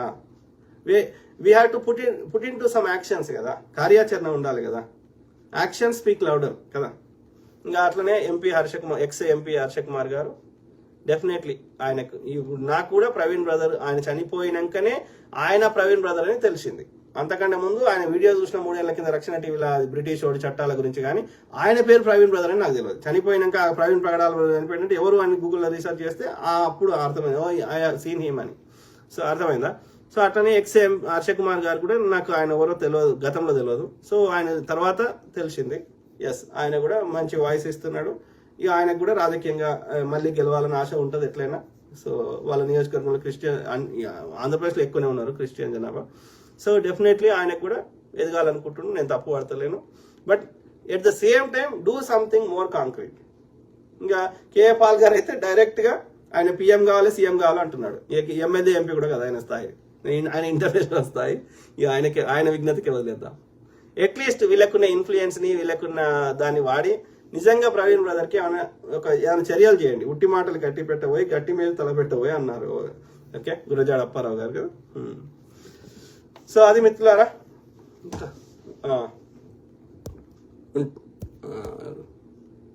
కే Suresh Babu, true word sir, thank you brother. So అది మిత్రులారా, ఇంకా కొన్ని ఉంటే ఉండొచ్చు, చాలా టైం అయింది. మీకు కూడా మీ టైం వృధా చేసేది లేదు, నా టైం వృధా చేసుకునేది లేదు. సో మనం చెప్పాలన్న మెయిన్ మెసేజ్ అయితే చెప్పినాం కదా. So Avinash Gaikwad, god bless you Rajanna, thank you, god bless to all of us. Vinay Raju Kochala, thank you brother. Nalli J Victor, thank you brother. So నేను మామూలుగా రీబూట్ చేస్తా, అది రౌటర్ చేసినప్పుడు అది డిస్టర్బెన్స్ రాదు. ఏమైతుంది ఒకసారి చూద్దామని అంటే అది ఇవాళ చాలా ఇబ్బంది పెడుతున్నది నాకు, ఇది మధ్య మధ్యలో ఆగుతా ఉంది. So sorry for that, next time అట్లా డిస్టర్బెన్స్ లేకుండా చూసుకుందాం. సో ఓకే, మాట్లాడుతూ ఉంటాం, అన్ని విషయాల మీద అవగాహన చేస్తా, అట్లనే మీ తరఫున వాయిస్ ఇస్తా. I give voice for voiceless. Okay కదా. బలిసినోడికి ఏం అవసరం, వాళ్ళ అన్ని వాళ్ళకి 10 మందికి ఇచ్చే స్థాయిలు ఉన్నారు, ఇన్ఫ్లుయెన్స్ చేసే స్థాయిలు ఉన్నారు. కానీ ఎవరైతే మోర్ వాల్నరేబుల్ ఉన్నారో, ఎవరైతే బడుగు బలహీన వర్గాలు ఉన్నారో, ఎవరైతే అన్ని విధాల సపరేషన్ గురైనారో వాళ్ళకి ఎక్కువ అప్లిఫ్ట్మెంట్ అవసరం కదా. వాళ్ళకి అర్థమైతే లేదు పిచ్చినా కొడుకులకి. అరే నువ్వు తయారు చేసిన వస్తువులు సేవలు ఎవరు కొనుక్కోవాలి? ప్రజలే కదా. ప్రభుత్వాలకి ఎవరు ట్యాక్స్ కట్టాలి? ప్రజలే కదా. వాళ్ళ దగ్గర పైసలు ఆడితే కదరా మీకు కొనుక్కునేది. కాబట్టి అందరినీ ధనవంతులను చేయండి. అందరు మీరు తయారు చేసిన వస్తువులు సేవలు కొనుక్కుంటారు, ప్రభుత్వానికి ట్యాక్స్లు వస్తాయి. మా అందరినీ పేదోళ్ళని చేస్తే నీకు ఎవరు ట్యాక్స్ కట్టుతాడు? నీ వస్తువులు వాడు కొనుక్కుంటాడు. కామన్ సెన్స్ లేదు. మనోజ్ కుమార్ జహాన్, మీరు ఎక్కడి నుంచి బ్రదర్? మాది సిద్దిపేట లోకల్. అంటే చిన్నప్పుడు పెరిగింది సిద్దిపేట పరిసర ప్రాంతాలు, గ్రామీణ ప్రాంతాలు. ఒక అరౌండ్ 10 years వరకు, 10 కాదు 14 years వరకు.